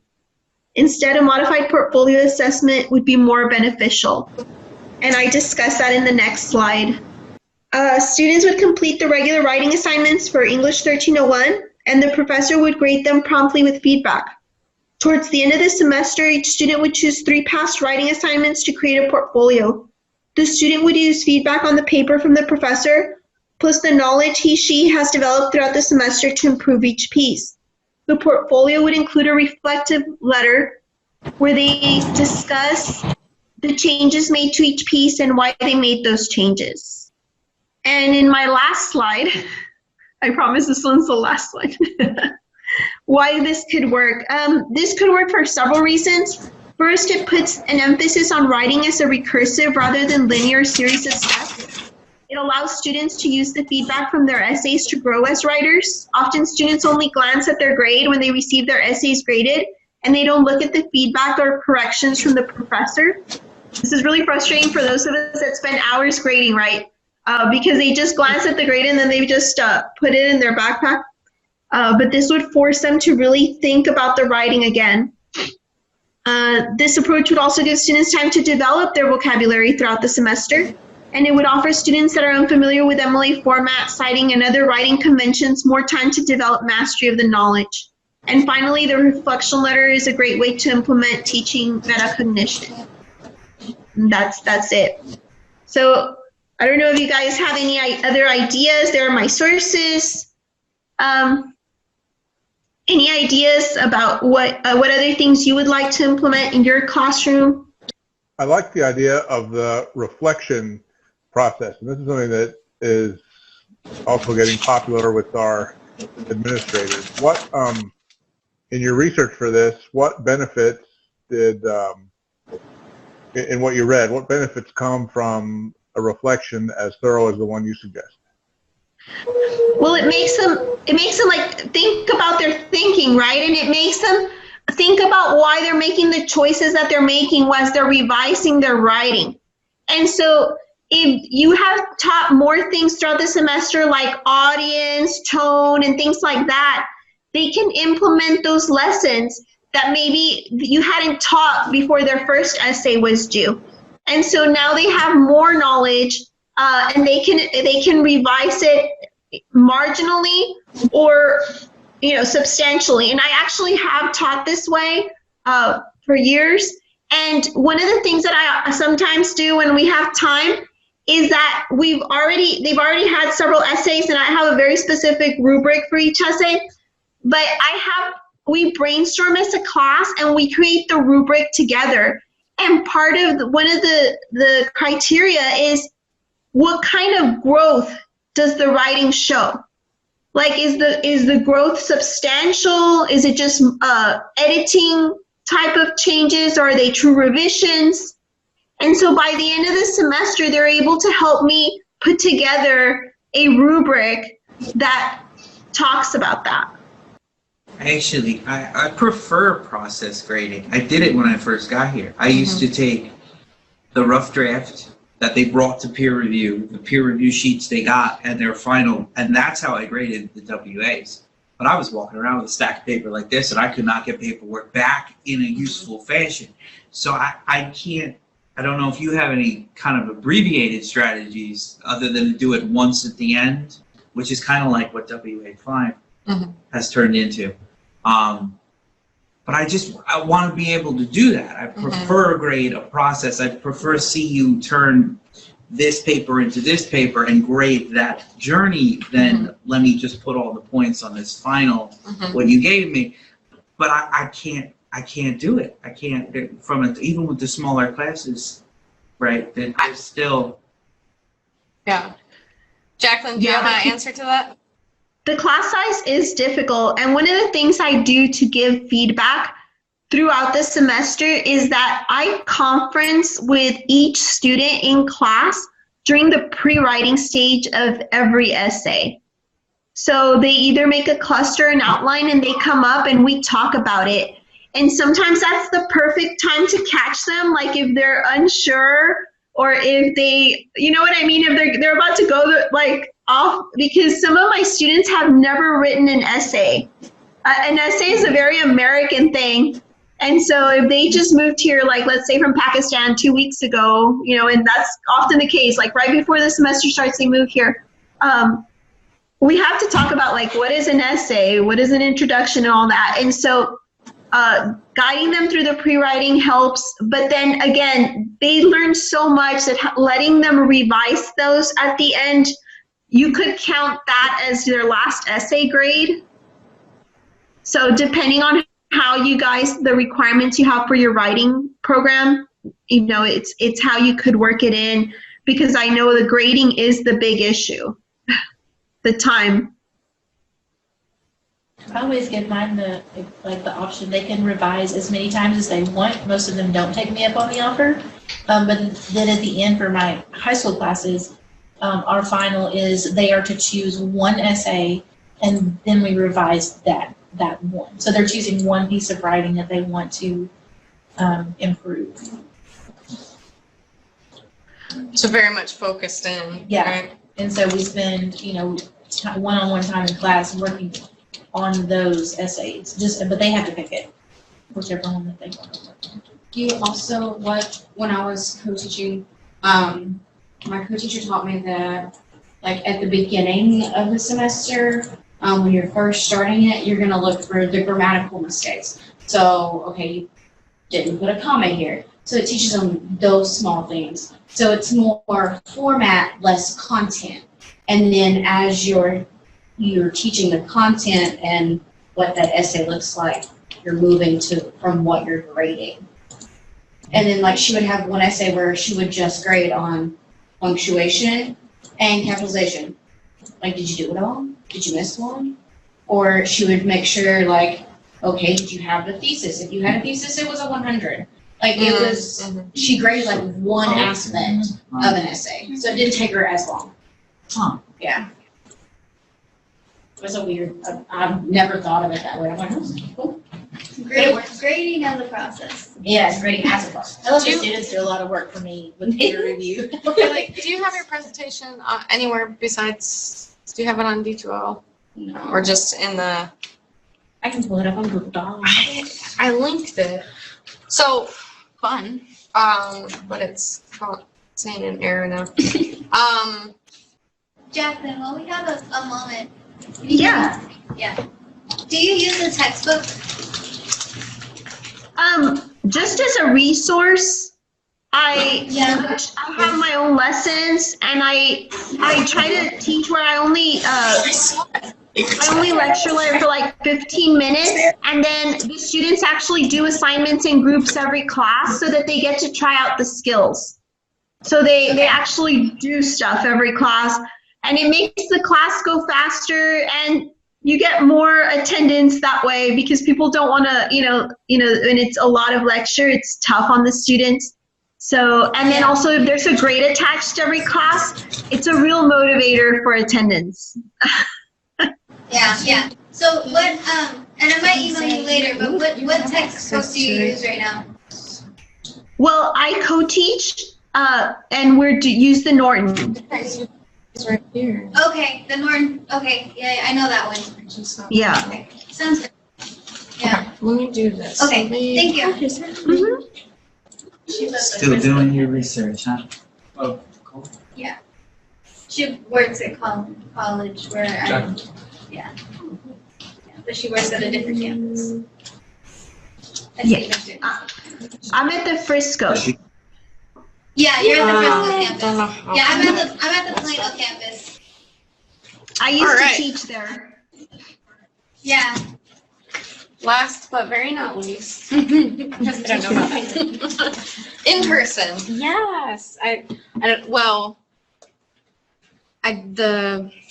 did the whole like screen share thing for the article, and I was so frustrated with that thing. By the time I turned it in, I was like, I'm done.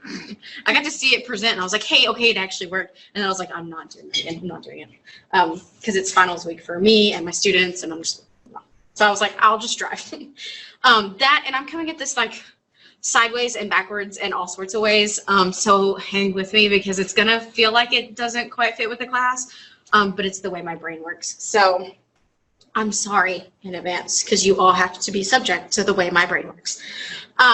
So this is complicating commonplaces of digitalness and finding our students' identities. So one of the themes that we see throughout our class is finding your identity. And a big part of our students' identity is that digital aspect. And it's not something that we've gotten into yet in this class, but I see it on a day-to-day basis. It's so ingrained in them that when you're like, put your phone down, they're like, I didn't have it. And it's still in their hand. And you're like, is it really that bad? So it's something that I'm very, it's my niche thing. So it's where I'm at. So a few of the keywords before we start: analog technologies. These are technologies like landlines, pagers, mixtapes, vinyls, records. Analog clocks, dial-up internet is considered an analog technology. Pencil, paper writing, pretty much anything that's not digital. And then a digital immigrant. So these words are very powerful, both with the denotative meaning, but also the connotative meaning. We've talked about immigrants and natives, and this is on that digital aspect, and they're very heavy words. So digital immigrant is people who adapt to their new environment, yet remain and have an accent of their native language, which is one that is not digital.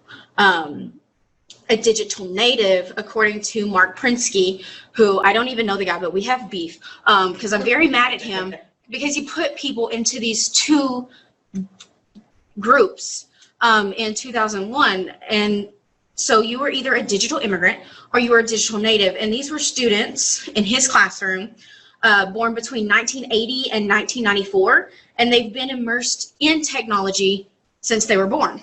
So they're considered natives. And I was like, I have issues. I have lots of issues.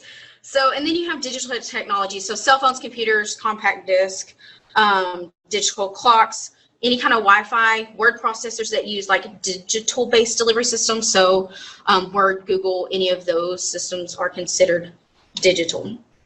And then net generation, I'm going to talk about this because it kind of coincides with the whole native issue. So net generation are those born between 1982 and 1991 that grew up with the influence of technology in their everyday life, but they weren't immersed in the technology. And the numbers, the years even, I have seen are not quite there. Like they're very general. It's almost like, if you look at the years close enough, you'll see a millennial gap and you'll see Gen X and Gen Y. It's very generational. So it's very, I've done a lot of research on this part. So when we started talking about some of the things in class, I was like, oh God, I have this, but it's new. So our classrooms have changed throughout the years. And when I entered my own classroom, they're like, if you stick around long enough, you will see trends come back to life. Everybody will think it's new because they named it something new, but it's the same thing. And I kind of noticed that starting with the verbiage we use. And I was like, this is not good. So it won't always be identical, but history does repeat itself, even in our own classrooms. And I didn't really realize how correct people were until this year in this class. And I was like, oh God, they were right. And we have done horrible things. So I'm a net generation student, current high school teacher. And I've taken an interest in how this whole digital technologies have changed education, because it has deeply changed education. And it was right after the introduction of personal computers, and I want to say it's like 1981 that happened. I can't remember exact years. But teachers, scholars, journalists, they've all written about this generation that have grown up with technology and the impact that the generation is having on not just like the world, but our education system. So I found Mark Prinsky and it kind of went down this rabbit hole. So if you walk into an affluent high school, you'll find iPads, MacBooks, Chromebooks, smart boards, anything that is technologically advanced that we could give to our students to make them better. My classroom is not like that. I have the very first set of laptops in our district, and I was gifted them this year. Like, it's 2019. But all of our elementary have iPads. It's like almost 1-to-1. We're still very confused. So our students come to school, cell phones attached, which God love them. I do it too. But prior to this class, I did this. I wanted to know like exactly how is it affecting classrooms, because they'll have the cell phones, they have the technology, but they will not use it for education purposes. My students won't. I'm like, hey, I need you to play Kahoot on your phone, and they're like, that's my data. I'm like, okay, cool. So it's like this weird. They'll use it for themselves, but they won't use it to better themselves. I'm still very confused. So with the research, I'm now in this class, I'm now more interested in like how we define our students based on the technology that they use and the technology that we expect them to use. So Mark Prinsky in 2001, which I realize is kind of, 18 years ago. But he coined the terms digital native and digital immigrant. And he was like, this is going to explain everything that's wrong in the classroom. Blanket statements are never good. So he was like, all teachers are digital immigrants and all students are digital natives. And like red flashes should be going off at this point because we don't see that. So he had a 2-part article. He was like, this is why, and by the way, their brains are different. You need to be aware of that. But I can't tell you anything besides their brains are different. So he outlines like key differences between the analog and the digital age students. And he was all like, because they're different, we need to change education. Again, red flashes were like, oh, this is not good. So he suggests that technology gaps are significant problems in education, but there's like no support. He was just like, this is something I noticed in my classroom. And his split has caused this like debate that I've been tracking for almost 2 years now because we just keep adding to it and we still don't know the answer to it. So I'm going to post some questions to you guys tonight. Why is this not working? Okay. In an attempt to like back him up or see like if he was right, this group of people, Gregor Kennedy, Terry Judd, Anna Churchwood, Kathleen Gray, and Carrie Lee Krause got together and were like, let's test the students to see if this is actually right. Now, Mark Prinsky worked in a high school. They work in college. So they're like, we'll take the 1301 and 1302 students. They're fresh. And what they realized is there wasn't actually a whole lot of difference between the digital natives and digital immigrants. Like there's not that big of a digital divide between the students and the teachers. And this study was done in 2006. They did another one in 2008. And again, it was like, there's not really a whole lot of difference. We still don't know what he's talking about. We see it, but it's not as prevalent as he thought it was. And it's definitely not as clear. Of course, nothing is when you give it a binary. And then Ruth, I want to say it's Gal, I cannot remember. Teresa Dobson and Stephen Petrina were all like, you know what, let's add our voices to this too.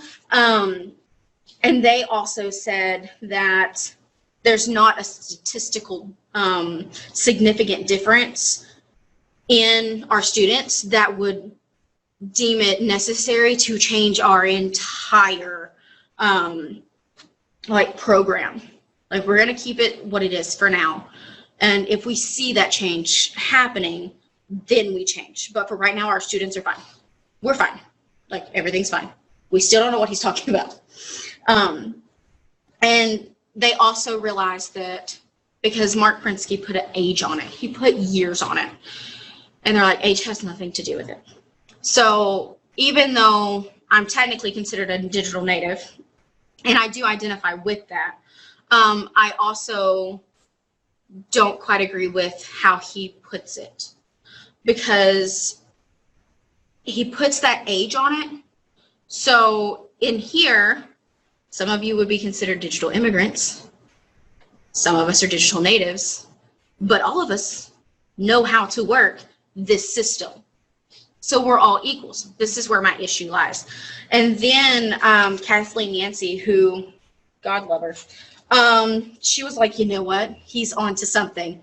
Let's change everything K through 12 and include more technology, because that's what our students need, because that's what they love. They're around technology all the time. So let's give it to them here. Maybe then we'll get some more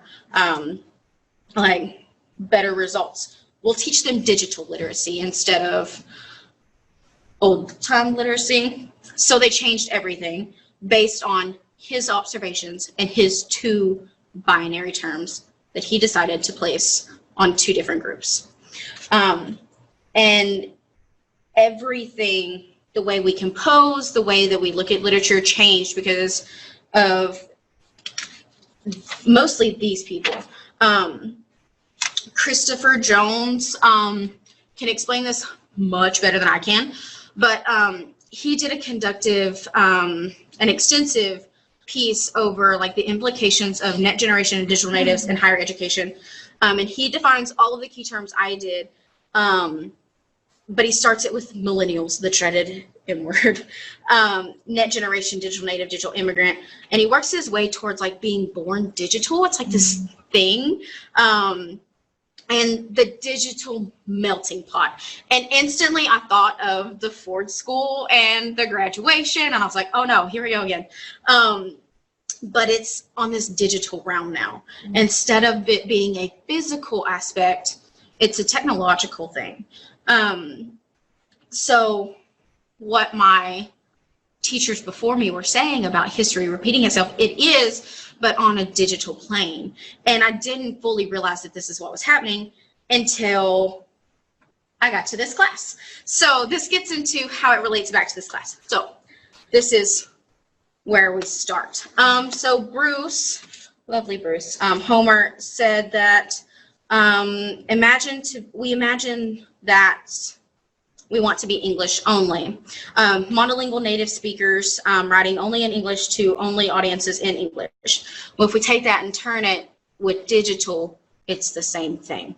We want a monolingual student speaking digitally to a teacher that's grading digitally. And I was like, oh God, this class. So we're seeing the same things that started America come back to fruition again. And like, you think you would learn the first time, but no. So we get into Dolmage, who was like, people, what did I do? No. Okay. The recording is 10 minutes. Okay. So Dolmage was did the piece Disabled Upon Arrival. And because as a teacher, I'm like, okay, my students know technology. They should be able to come into my classroom, sit down at a computer, and write me a document on Word in MLA format. And they can't. So it gives us as teachers wrong assumptions about students to place them in that digital native group because they're not as native as you think they are. So it's almost as if they're coming to our classrooms and we perceive them as some sort of disabled because they don't know how to work the technology as well as we do. But we work with it 5 to 8 class periods a day, depending on how your schedule works. So we're getting more of it than they are. Now, their cell phones, they can work those beyond belief. But these, no, it doesn't work that way. And then I got to thinking about, I cannot pronounce his last name. Doherty. Okay, Dr. T. And how, like, his piece has stuck with me about knowing your own story before you can know somebody else's. And that you need to learn your people's story. My students and I, there's not a large age gap, which kind of kills me sometimes, but I'm a digital native. I feel like they should be a digital native. They're not. So I'm like, okay, wait, how do I fix this? Like, how do I learn my story so they can learn their story? And how do I teach them how to learn their story? So it brings in that aspect of identity. And with identity being such a large part of their, with technology being such a large part of their identity, I was brought back to the parks, and I pronounced it Hoshalov, and I'm pretty sure that was wrong.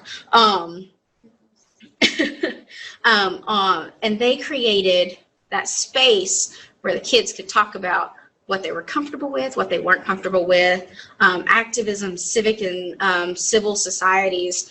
And it was through technology that these two very different places were able to come together. And I have said, and I have thought about, how do I do this in my classroom? I still don't know the answer. And it kills me, because my students are supposed to be these great technological students because Mark Prinsky said they were, and they're not. So I'm still trying to figure out how to get their identity without me placing the verbiage on them, because I really want to. And in the back of my head, I still do. And after this class, I'm like, stop. You have to stop. So I want to be able to give them that access to find their own voice and their own identities. But in today's society, that's going to be through technology. And I found that with the FWWCP. And I'm still trying to figure out how to work it into my class, because it shows identity. It shows that those that are illiterate can be authors. They can do the things that everyone thought that they couldn't. And my students fully connected with that. They're like, these people thought they couldn't write, but it's part of their identity now. So all of this to go back to why digital literacy. With his assumptions, we find ourselves back in that English only classroom, but it's considered digital only. Like, I know teachers that there is no paperwork in the classroom. Everything is done on a computer. Don't know how it's done. Like, I'm amazed. But at the same time, you're missing out on that creativity that a piece of paper and a pen has. And many teachers, myself included, assume that students come to our classroom like technological savvy. But then we're like disgruntled when our students don't meet those expectations, almost as they were damaged upon entering our classrooms somehow, some way. So we put them in that category of other, the way Ellis Island did. And then I see our classrooms are becoming more and more like Ellis Island every day, where we put that physical space between ourselves and our students, because we assume that they should be something they're not, and we're trying to put those boxes on them, their verbiage on them. So the terms, my stance of the whole thing, which I have to give you this because my brain again works weird. So the terms native and immigrant are like saturated in negative connotations, and we've seen that in our class from the very beginning. We all have the right to determine our own identities. We have the right to find the common ground with people of different backgrounds, even in our own classrooms. We all deserve to be given that chance to explore who we are without the intense labels like given to us by others. And we've talked about that in, I think, a different presentation about the labels that we place on others and even upon ourselves and what that does to somebody. And through my research, I've realized that not only is it dangerous to like give students labels, but it's equally dangerous to generalize a whole group of students and change education based on rhetoric that uses derogatory labels. And I didn't realize just how powerful that was until this class and how derogatory those labels are. So I have a poll everywhere as well. I don't know if it's gonna work. I think the recording, if it cuts out everyone, I'm sorry. we'll just make sure you comment on these online. We can continue the conversation online since this is our last class, but we'll still. It worked at home. I can't win for losing. Yours is really it's just messing up today. Yeah, that's the week that I've had. This is presentation 1 of 2 this week, and I'm like, I can't. It's okay. In the poll, I'll send a different link. It asks how you perceive yourself, digital native, digital immigrant, but I also prefer the 2 terms, digital hermit, meaning you don't like technology at all, because there are people, or digital savant. So you see yourself as extraordinarily technological. So that's where I label myself as a savant. I can work my cell phone, I can work a computer. Like, my parents are like, fix the thing. Like, they taught me how to use this phone, I teach them how to use a computer. It works out. So, sorry, again, my brain. I see myself as a savant, but I see my students as natives on their cell phones, immigrants on a computer. So it really just depends on situation, where we're at, who's doing it. And then when he put that age limit on it, I see it. Some of our professors don't know how to run this thing. But like, if I had a problem with it, they could be like, touch, it's fixed. So the age is not a factor. I wanted to know what is. Like, is it experience? Is it like just being able to sit down and push the buttons and play with it? Like, what is it that makes you digital? What you got? So I recently got my dad an Apple TV. Oh. He's 69 years old and he gets so frustrated with the remote. He said, this thing doesn't work. Yeah. And in my head I'm thinking, no, it works perfectly. It's brand new. You just don't know how to do it. Yeah. I don't say that. What was the rest of that? I don't know. It's gone. Yeah, no, I get it. My dad go ahead. No, you have it. I'm also thinking in my head, I didn't know magically how to use this. I had to bump around and push the buttons. Push the buttons and figure it out. So I think part of it is a willingness to be not an expert for a while until you I like that. build towards it. My parents had the same exact reaction. My mother is scared. She'll break it. She'll get a virus. Oh no. My dad gave him a tablet. He's like, look what I learned how to do. Because he has no concept of this is bad. So he'll just press everything until he fumbles his way to what he was trying to do. So, and they're not far apart. They're 3 years apart. So they're not vastly different. Yeah. It's for them, it's an attitude towards it. That goes back to your example of your student being afraid to respond. Mm-hmm. You know, if that's because someone in her life just reprimanded her for whatever she said. And different people have different experience with technology. They just don't, they're afraid, they have fear, or they're not willing to learn a new thing. Yeah, and technology can be very scary. I fully understand that. Because there are some things like the poll everywhere. I was like, this is new, let's try this. And it didn't work. But I'm one of those people, I'm willing to fail in order to learn something new. And there's a lot of people that aren't. But my main thing is I want to change that verbiage. Yes, it's good to have labels. Looks like we all got cut off. Have a good night, everyone.